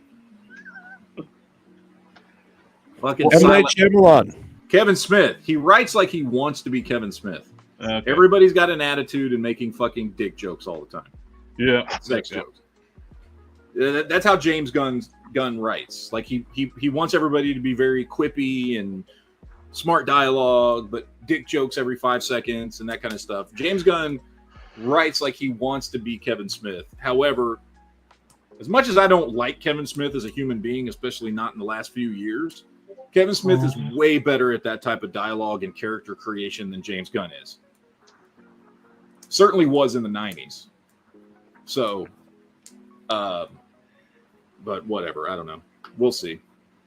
I like the show, man. Again, I don't know. Like, Bride of Frankenstein, Weasel, like all these characters. I don't ever remember reading books with them in them. So I know they existed, but I don't have any idea what they were like in the comic books. I was a good guy. He's not like what he's portrayed in this show whatsoever. Did Kevin Smith shit in your Cheerios, Matt? Kevin Smith? No. He just incredibly libtarded nowadays. Kind of a Show us on the doll where Kevin Smith touched. You know what it is about Kevin Smith is I was for a really long time, and still am, a huge fan of Kevin Smith's work. And I grew up on Kevin Smith movies, and still to this day love fucking Clerks and Mallrats and Chasing Amy and Dogma and all these fucking movies. Jay and Silent Bob Strike Back. Love these movies. Love the humor. Love the dialogue. Love the writing. Love those movies. And then later on in life, in the last 5 years or so, as Kevin Smith started being, I'd say, more open about who he is and who he has become in his aged years, now that he's in his fucking 50s. He's such a giant fucking woke pussy. He's basically a fraud. He's not even a real geek. Yeah, Didn't he like almost die of a heart attack and he had to have like fucking heart surgery? Yeah. And then he was like, "Oh my god, I'm such a dick." I think he got worse after he stopped becoming fat. Yeah, it's a fat comedian issue. The funny is stored in the fat. Maybe that's what it was. I don't know, man. Like I said, I think, especially in the 90s and early 2000s, I was a big fan of his work. But I think he wrote some fantastic movies that I still to this day love. But I mean, when you hear him speak now, he's just a giant quivering woke pussy. Which is just a huge disappointment. It's like, dude, you wrote fucking Mallrats. You know what I mean? Like some of the most, at the time, what we would have considered politically incorrect movies I've ever fucking seen, outside of fucking, Mel Brooks, right? Like some of the most politically correct, raunchy, fucking anti-feminist, fucking, full of dick joke, fucking crazy ass, but still well-crafted humor and stories. And now you're some fucking woke-ass pussy who fucking cries about He-Man or whatever the fuck. You know what I mean? Like, it's just such a fucking, like, disappointment. That's my problem with fucking Kevin Smith.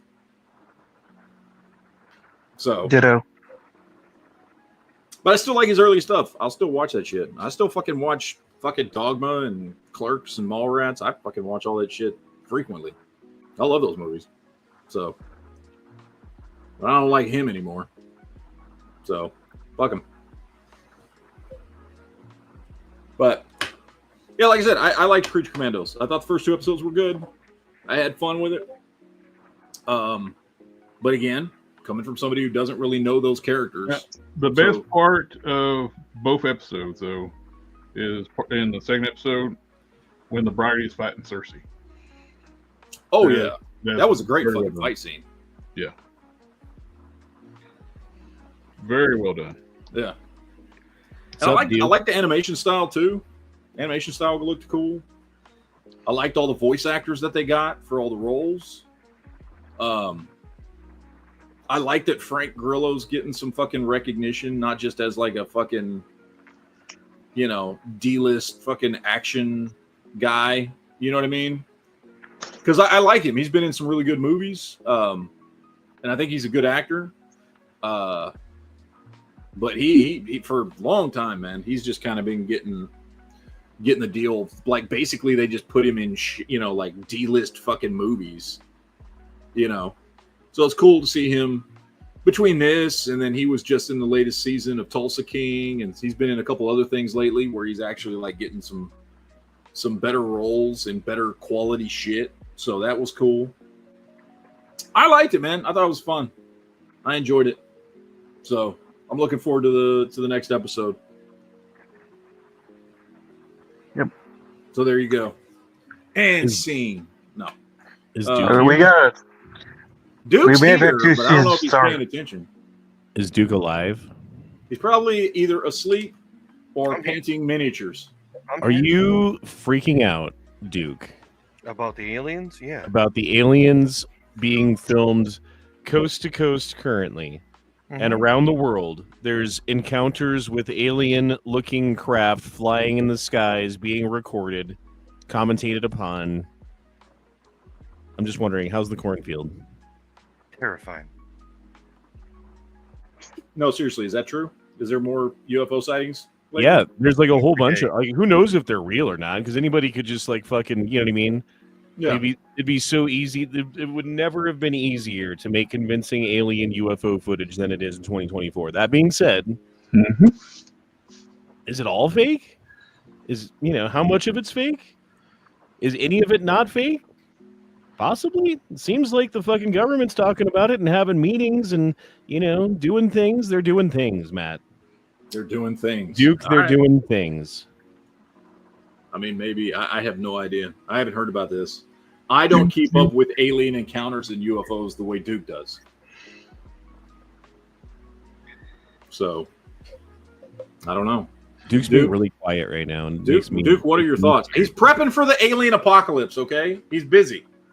I mean, I got 4 guns next to me because I'm pretty sure them aliens is coming. So there you go. Now, are you going to go for the guns first, or are you going to start lobbing Lord of the Rings miniatures at him first? I'll use a cold steel Rick Grimes hatchet, as I know that they may have ability to block my bullets, but they ain't going to block no cold steel. Okay, so like, let's say this is a scenario. The aliens have come to Earth to consider us for entrance into the Galactic Federation of Planets as the newest entry. And they land in some random cornfield just to, like, you know, they need some maintenance or something on their ship. And they hop out of the ship. And then Duke comes by with your, what was it, your hatchet? Yeah, cold steel hatchet. Your cold steel hatchet. And you hatchet a couple of these aliens who are innocently landing to, like, fix the equivalent of a UFO flat tire. And then we're therefore barred from the Galactic Federation of Planets forever because of your actions. Now we're in Galactic Civil War. Well, we're kicked out of the club, man. The bouncer holds us outside the door, and we can't get in now. And it's your fault. Any comments? I don't know. It's terrifying. I'll tell you that. I don't think he's going to regret ever killing an alien. No, I'm good. I'm gonna shoot him. Shoot him right in the head. The only good alien's a dead alien. Mm-hmm. Yeah. Got super chat for Preston Garvey says, "Screw the cornfield. How's Duke's cornhole?" Ooh, yikes! Actually, okay. For now. For the moment. As far as you know, they could erase your memory. You know that, Duke, right? They'll just take you up and they'll do all the anal things with you all night long. Nope. And then they'll take you right before it's time to wake up. They bring you back to your room and just erase everything and tighten up your butthole a little bit so it feels normal again. It's true. Duke, you ever just woke up a little bit more tired than usual? Yeah, you don't know why. No. But now you know why.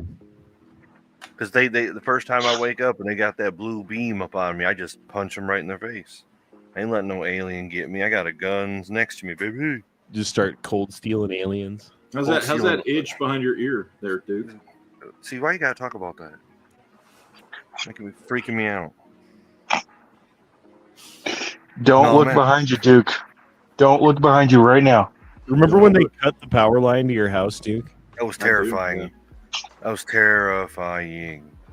Yeah, I remember. Pepperidge Farms remembers. Pepperidge Farm always remembers. I don't know. The alien thing is creeped out, and it's becoming more and more of a thing.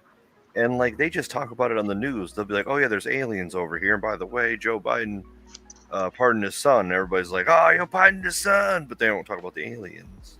Yeah, isn't that weird? That's like in the history. Maybe that's why he pardoned his son, was to distract from the aliens. Well, in the history of this country, we've always been like, "Oh my God, are the aliens real?" Blah blah blah. And the government's always like, "Nope, nothing to see here, nothing going on." Blah blah blah. And they finally admit, like, "Hey, there's like these things. We call them UAPs now, and they like fly in and out of the water, and we've been tracking them." And everyone's just like, "So what's going on with the economy? Are we gonna like get paid or?" It's like fucking insane how things work these days. Yep. Dude, we got another show that we haven't talked about. What? Series finale of Superman and Lois. Oh yeah, that's true. That was good. It was really good. I was very, very overall impressed with that entire final season. I liked it quite a bit. I say without a doubt, season 4 was the best season of the show. Done very well. As I've said before, I like the show overall. The only down part of the show was in season 3 when they focused just way too much on Lois getting cancer. Which as I've said before, look, I get it. They're trying to humanize some of the characters and things like that, but that's not why most people are watching a fucking Superman show. You know what I mean? That was and it wasn't like it was poorly done or anything. It's just there was kind of a like, oh, this is in Superman now. So yeah, that was really the only downside to the show as a whole. Other than that, I thought Superman and Lois was a great show through and through, pretty much from beginning to end. And the 4th season was by far like the highlight of the show. The season finale, or series finale, I guess, was done really well. By the way, best fucking live action depiction of Doomsday ever. It was like ripped straight from the fucking comic book. Like really fucking well done. I liked the whole Lex story arc in the final season. I thought that was done well. Like, dude, they wrapped up everything I thought really well in the final episode. In a comic accurate steel suit. Yeah, comic accurate steel suit. Doomsday was great. Like, I just thought they did a great job across the board, man. Like, I liked it. It's not like the greatest show in the world or everything, but like it was really well done. It was really well done. It was a solidly well done show, and I got no complaints. So, yeah, I dug it quite a bit. I would say if you are a DC or Superman fan, it's definitely one that you should check out if you haven't watched the show. I know a lot of people, especially after they kind of killed off the Arrowverse stuff, and because Superman and Lois, it was always kind of left unclear as to where, was this in that universe or not. So I get some people were just like didn't get on board with it when it became the only DC show left on the network. But I think they did a solid job, man. And that's hilarious new super chat. Let me see. Hold on. I got to get both of these. Preston Garvey says, it'd be a shame if Duke's power went out right now. I wish I had a way to make Duke's power go out right now. But I don't. I don't. You need to call his wife. Yeah, no shit. Well, hey, Duke's wife, go outside and hit the breaker box real quick. There you go. Dino says, truth is, Duke actually does have a problem with spicy foods. When his butthole burns the next day, it's because he was probed by the aliens, imprinted a false memory of him eating something spicy. Oh. It's an imprinted memory. It's not real. I think that's probably true. You don't actually eat spicy food, Duke. That's not why your butthole hurts. I'm pretty sure that's why. We need to do a whole chat about Duke's booty hole. And his pee hole, too. And his pee hole. His pee hole and all the ways to abuse his pee hole. Like, have you seen those like those little mini saws where it's like super thin, but it's got like the saw blade on the side? Yes. I think they make those for like microsurgery, Mm-hmm. And it would fit right up a pee hole. But I mean, if you took like just a really, really thin from one of those real like precision hacksaws, and then just slid it up Duke's pee hole, and then vibrated it, and then but face the teeth down to the underside of the shaft, right, and then just slowly saw back and forth until the bottom of his urethra was just split open, and then you could just like flay out his penis flat. No, what you do is you carefully, very carefully put it in, but then you very violently and suddenly pull it out. Yeah, that's what you do. I got some toothpicks, but they're really cheap, so they splinter. Oh, yeah, cheap splintery toothpicks, and just keep shoving them up there, but like far enough where you can't get them back out. And they've got like that mint flavor on them. So you try to shove another one up there to try and get the last one out, but then that one gets stuck. And then before you know it, you just got a penis full of broken, splintering toothpicks. We hand him an SKS to clean. Yeah. What do you think, Duke? Duke's like totally tuned out now.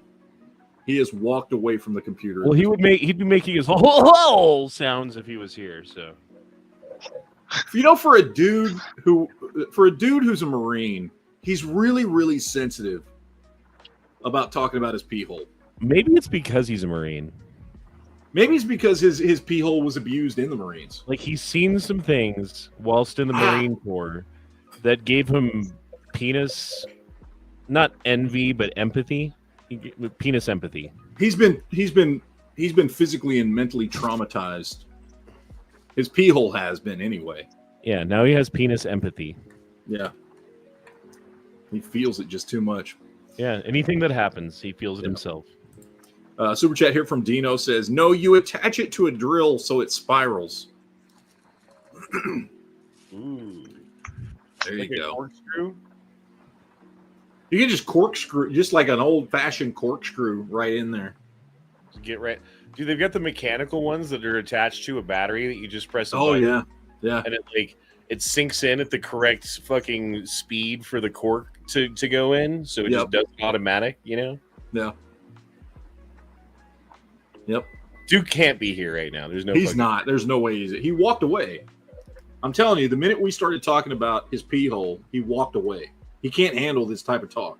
He went to go talk to his wife to make sure you weren't going to call her to turn the power off. Yeah. And freak him out.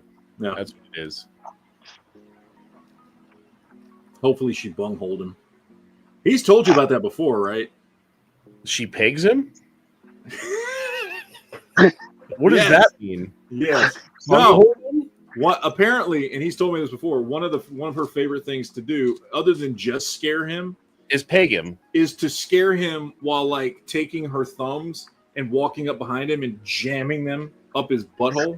Oh, so I was kind of the right. Shit out of him. I was a little bit right. I mean, that it was in like the direction. It's in the vicinity, yeah. It's in the vicinity. But you know how you walk up behind some of your friends and just be like, just fuck with them. Apparently, that's what she likes to do to him. So, I don't know. Bunghole and pee-hole talk. That's what all these chats eventually devolve into. Every fucking time. Anytime there's a lull in the conversation, it's where it naturally devolves. Well, yeah, you got to fill it with something. And sometimes that something is splintery toothpicks. Yeah. Sometimes you got to fill the bunghole with the penis. Yep. Sometimes you just got to peg that bunghole. That's what it boils down to. Everyone's like, she sounds way cooler than Duke.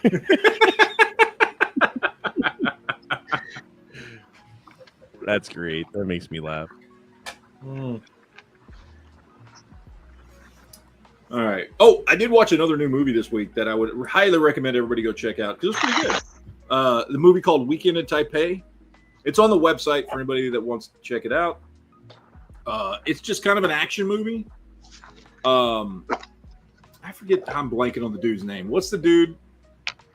Fuck. He's been in the Fast and Furious movies, and he was Dracula in Dracula Untold. The fuck's that dude's name? Luke Evans, right? Luke Evans. Yeah. So he's in it, and the premise is that he's like a fucking DEA agent that goes to like fucking Taipei and meets this chick, and then disappears. And then years later, she has a kid, and he has to help her get away from her crime boss husband with the kid that he finds out is his. By the way, I'm not spoiling anything. That was all in the fucking trailer. So, it's all in the fucking trailer. It's just an action movie.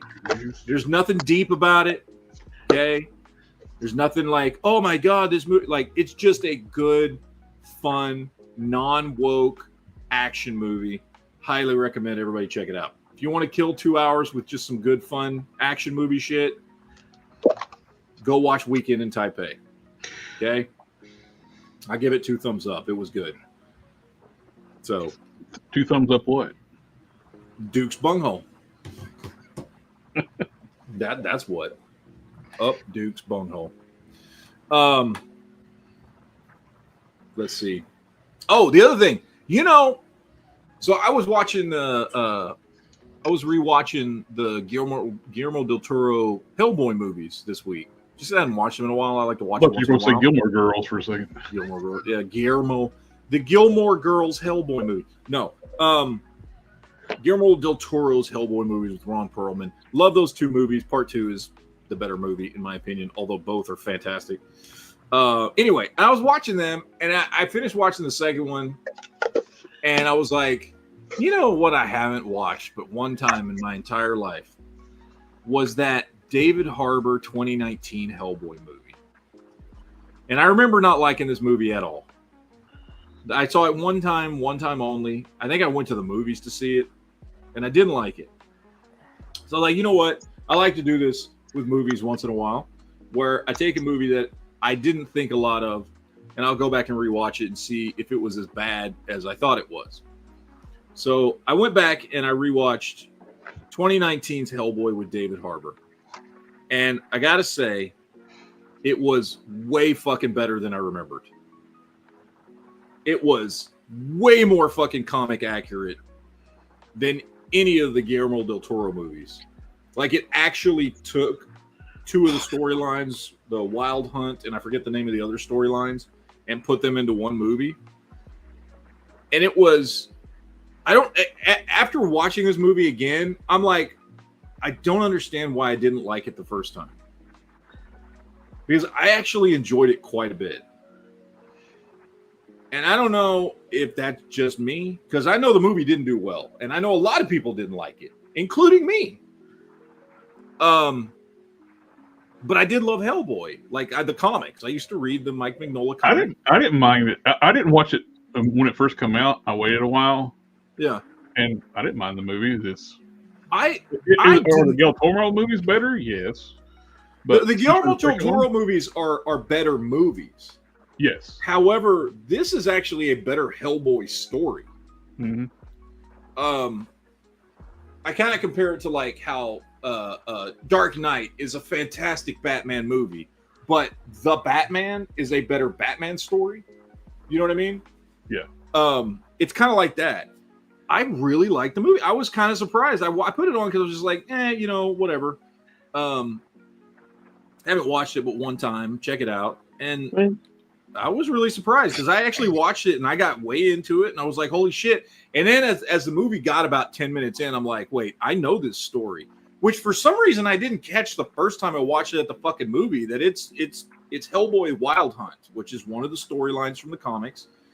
And they mixed in the story that happened after that, which I can't remember what the name of that storyline was, where they bring in Nimue and all this stuff. And anyway, it's a movie ripped straight from the Hellboy comics. And I don't know why I picked up on that. I don't know what the fuck, like, who knows what I was thinking back in 2019, but I really did like the movie. I was like, wow, this is so much better than I remembered it being. I mean, the concept was interesting in that film. Yeah, and I thought David Harbour did a great job as Hellboy. The actress, I can't remember her name, that they got to play Alice, did great.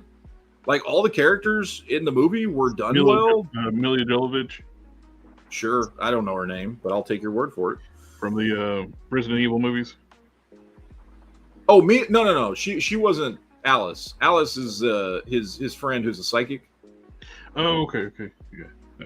Yeah, she's from the comics. Milla Jovovich was Nimue, who's also from the comics. But I mean, they pulled everything. The Baba Yaga storyline was in there, where he pledges to give her his eye, which that's straight from the Wild Hunt comic. Nimue was from the storyline after Wild Hunt. Alice getting like killed, and they have to fucking take her to that one dude to save her.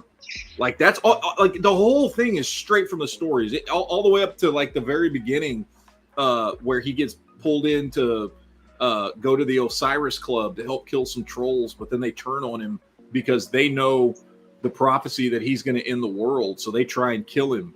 And like, that's straight from the comics. Like, all of it is straight pulled from the comic books that I fucking used to read, and it was really well done. I very rarely do I go back and watch a movie that I did not like and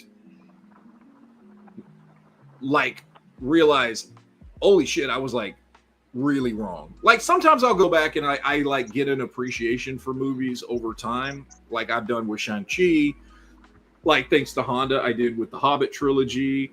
I even did this with the Star Wars prequels, right? Like, I appreciated them more over time, but I never really hated those movies in the first place. You know what I mean?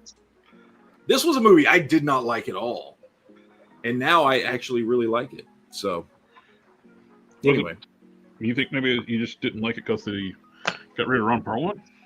I don't know. Honestly, I don't know, because that was 2019, so that's, 5, almost 6 years ago now at this point.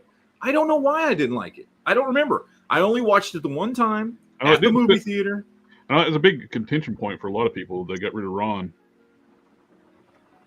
I thought David Harbour did a great job. Oh yeah, I think he did a good job. I watched it and I thought it was a pretty good movie. Yeah, like I said, I don't know why I didn't like it after having watched it again. Like, I just watched it yesterday. Well either, so that's why they went to a small screen for that last movie. Yeah.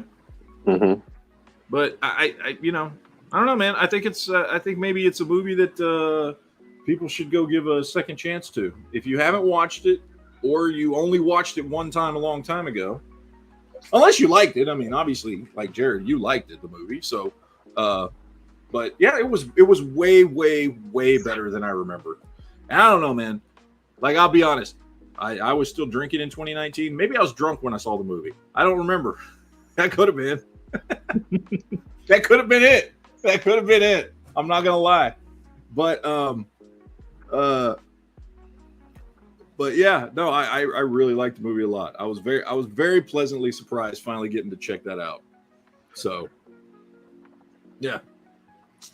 But let's see what's coming out. Dude, there's like 4 movies coming out here soon that I want to watch. I want to watch that new Y2K movie because I love a good horror movie, and they're framing a horror movie around the Y2K virus. It takes place on December 31st, 1999, at like a party, and everything goes to shit. You know, the computers start to come alive. So December 31st, 1999, my friends had planned a party at the Adams Mark Hotel in downtown Denver, Colorado. And to this day, this epic party is still talked about. There were titties. There was everything there, bro. Everything you could want at a party had happened. And I was not allowed to go because my sister was so sure that Y2K was going to end everything in society. And if I was stuck in downtown Denver, I was a dead little brother. And she didn't let me go. Well, maybe you can relive some of that by watching this movie. I have no idea. Although I don't know. It is a rated R movie, but I think that's just titties. I think that's just because of the horror. I don't know about titties, but titties. That's the thing movies are missing these days. Why do they suck? Not enough titties. Well, it's true. But I do want to see that movie. Also, there's another movie that came out this weekend I want to see, Werewolves, which looks pretty good. Want to see that one. Is there any titties in that? We got some titties in the werewolf titties? Maybe there's werewolf titties. I don't know. It's a Frank Grillo. Yeah. So next week I want to see the Lord of the Rings movie. Hopefully that will be good. Lord of the Titties? I hope it's Lord of the Titties. And then all right, a movie that I'm not sure is going to be good, and in fact, I've only heard 2 early reviews on this movie, and neither one were good. And given the track record of these types of movies, I don't anticipate it being good, but I still want to see it just to judge for myself, which is, of course, the Craven movie. I have a feeling this is going to be a really bad movie. I don't know if it's going to be like Madam Web bad or Morbius bad, but you can at least watch Morbius. Well, Morbius was yeah, I could watch it. Is it a bad movie? Yes, but you also had what's his face? Well, yeah, because Matt Smith was fantastic in the movie. Yeah. He was the only good thing about that movie. He knew the movie was shit, so he just hammed the fuck out of it. He hammed it up and was a great villain in that fucking movie. And then what's his face? Jared Leto play good villains. Jared Leto underacted in that movie, which was part of the problem. He was like, I don't know, whatever. He fucking got retarded in that movie. But yeah, no shit, right? Like, if you look at like Christopher Eccleston, if you look at David Tennant, if you look at Matt Smith, they all make great fucking villains. Yeah, it's like maybe Doctor Who's done a good guy. Yeah. They've been playing the entire time. But the British have been villains for many years. Yeah. So but I want to see it. I don't know if I'm going to pay to go to the movies to see it, but I do want to see it just to see, because it's a fucking comic book movie, so I want to watch it. But yeah, those are the 4 movies. Like 2 of them came out this weekend, 2 of them come out next weekend. So we'll see. I'm waiting to see if they show up on the website in a decent version. And then Dude, I never watched Morbius. Did they fuck that shit up? It's not a good movie. No. Because like he was always one of my like I wouldn't say my favorite, but I always thought he was like a cool fucking like comic book character, you know, and had a decent backstory and stuff. You know, like he was an anti-hero kind of. He wasn't really good or bad. He just was. Like I kind of like those dudes. You know, they're not really like out to fucking change the world or like fuck anybody over, but sometimes they kind of do both. You know. Yeah, I like Morbius, but that movie was not good. The movie's not a good movie. Like I said, David Tennant as the bad guy was the only good thing about that movie. Matt Smith. Because he fucking really like went over the top with it. Yeah. Which worked. It worked. But you know, I don't know. We'll see. We'll see if Craven's any good. The trailers look okay, but the two early release reviews I've seen so far have not been kind to this movie. But hey man, sometimes there's movies that the fucking critics fucking hate that I love. So who knows? We'll see. Well, if they're not getting paid by Disney though, too, like most movies get terrible reviews. Yeah, that's true. We'll see. I mean, I want to watch it and I'll judge for myself. We'll see.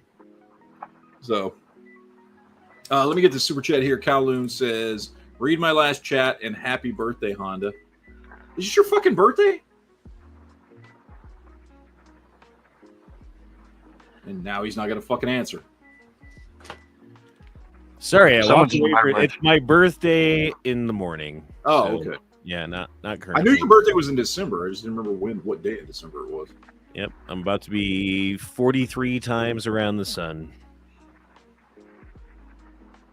Well, I mean, technically 44 times around the sun. You've been around the sun. No. Because when you're born, you've been around the sun 0 times, right? When you turn 1 year old, you've been around the sun 1 time. The math works that way. I've been around the sun 43 times. Yeah, but you were in a mech suit for the first year. 9 months. I mean, if you fucking back it up to inside the nuts, where do you draw the line, bro? I mean, technically, I don't know. Conception? Well, no, because it doesn't matter with the nuts. You know the night that your parents conceived, so you track it to that? Like, it was actually September 28th. Blah, blah, blah, blah, blah.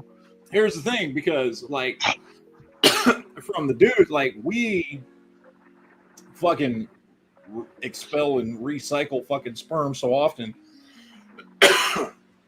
that it didn't matter, right? However, your mother was born with the eggs she had. Which is weird, isn't it? It is fucking weird, isn't it? They're born with every single egg they're ever going to have when they're born? Yeah. So you were born with them, kind of, in a way? Kind of, in a weird fucking way. Dude, and the egg, the human egg is the largest cell in the human body. Because think about it. That one cell membrane wraps around a newborn baby before the water breaks. And when the water breaks, it's that cell wall that's breaking. Yeah. And just remember, if a pregnant woman goes swimming, it's a human submarine. And that cell wall was born inside of her when your grandma fucking gave birth to your... Weird, bro. Mm-hmm. If 2 pregnant women fight, it's Mecha versus Mecha. Yep. It's robot jocks up in this bitch. Yep. It's like Pacific Rim. Master Blaster, but the female version. Anyway, let me read Calhoun's chat that he wanted me to read. It says, time traveler moves a chair and Honda got to go to a party, but Y2K did happen, and it was the end of civilization. Fuck yeah, dude. I mean, if it was the end of civilization, okay. Would you want to be hiding in the mountains waiting for the tsunami to get you, or would you want to be on the beach, bro, fucking partying it up, waiting for the fucking wave, facing that shit head on? I'm gonna get in a helicopter and fly away. I mean, it depends on what the end of the world. Like Y2K, I want to be in the fucking mountains. I can survive that shit. If it's like, what's that one movie, Day After Tomorrow or whatever the fuck, where it's like you're just dead no matter what, then yeah, I guess it doesn't matter. Go to a fucking party. So let's do it, buddy. Oh, I'm planning a motorcycle fucking trip. Like, dude, I was telling my wife about this. Like, we need to fucking figure something out because I'm gonna want to like go on a road trip on the bike. Well, here's the deal, though.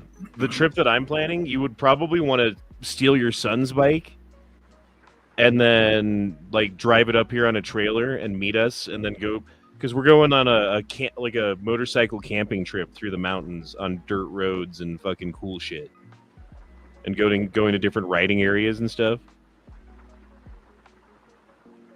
Well, then I just borrow your other fucking bike. Why would I fucking drive a bike up there? Well, because that's the bike that I'm going to take, is the fucking dirt bike. No, fuck you.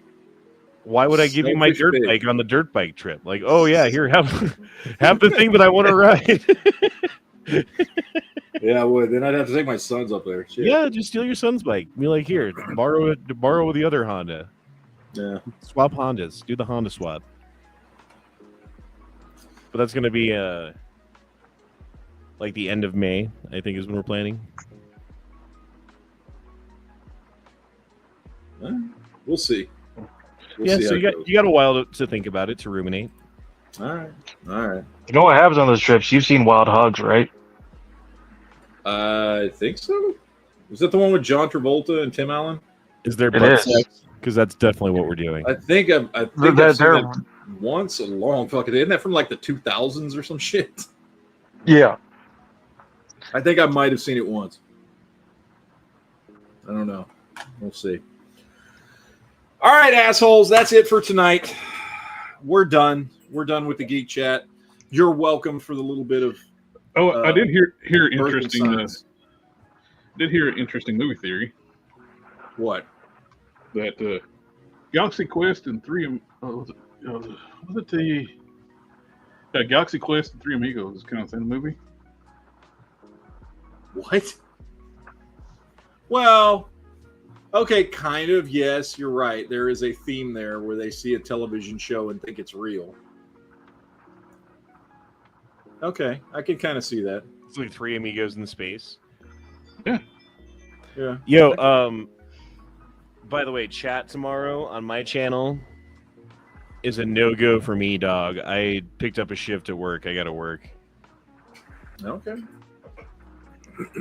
So we're just doing no Honda chat tomorrow. Just Taco Tuesday. Just Taco Tuesday. Oh, got a super chat coming in. Dino says, Matt and Honda, you guys need to do the Scooter Cannonball Run 2025 Seaside, Oregon to South Padre, Texas. Jesus Christ. It sounds like the gayest Oregon thing. to fucking Padre, Texas? What? Why would anyone want to do that? Why would you want to do that on a scooter? Take a real. I mean, although they do make a Suzuki Bergman 600 scooter. Yeah, they do have some nice ass fucking scooters. They go like 120 all day long. Yeah, there's some nice ass fucking scooters that are like comfortable as fucking shit, but they're also expensive as fuck. So, all right, once again, assholes, we're gonna get out of here. We'll see you guys. Let's see, I'll be back on Monday. So, yay! Y'all have fun. Enjoy your fucking weekend. And I got my chat tomorrow night. Oh, yep. Jared's got his chat tomorrow night. Are you doing them at 7 now?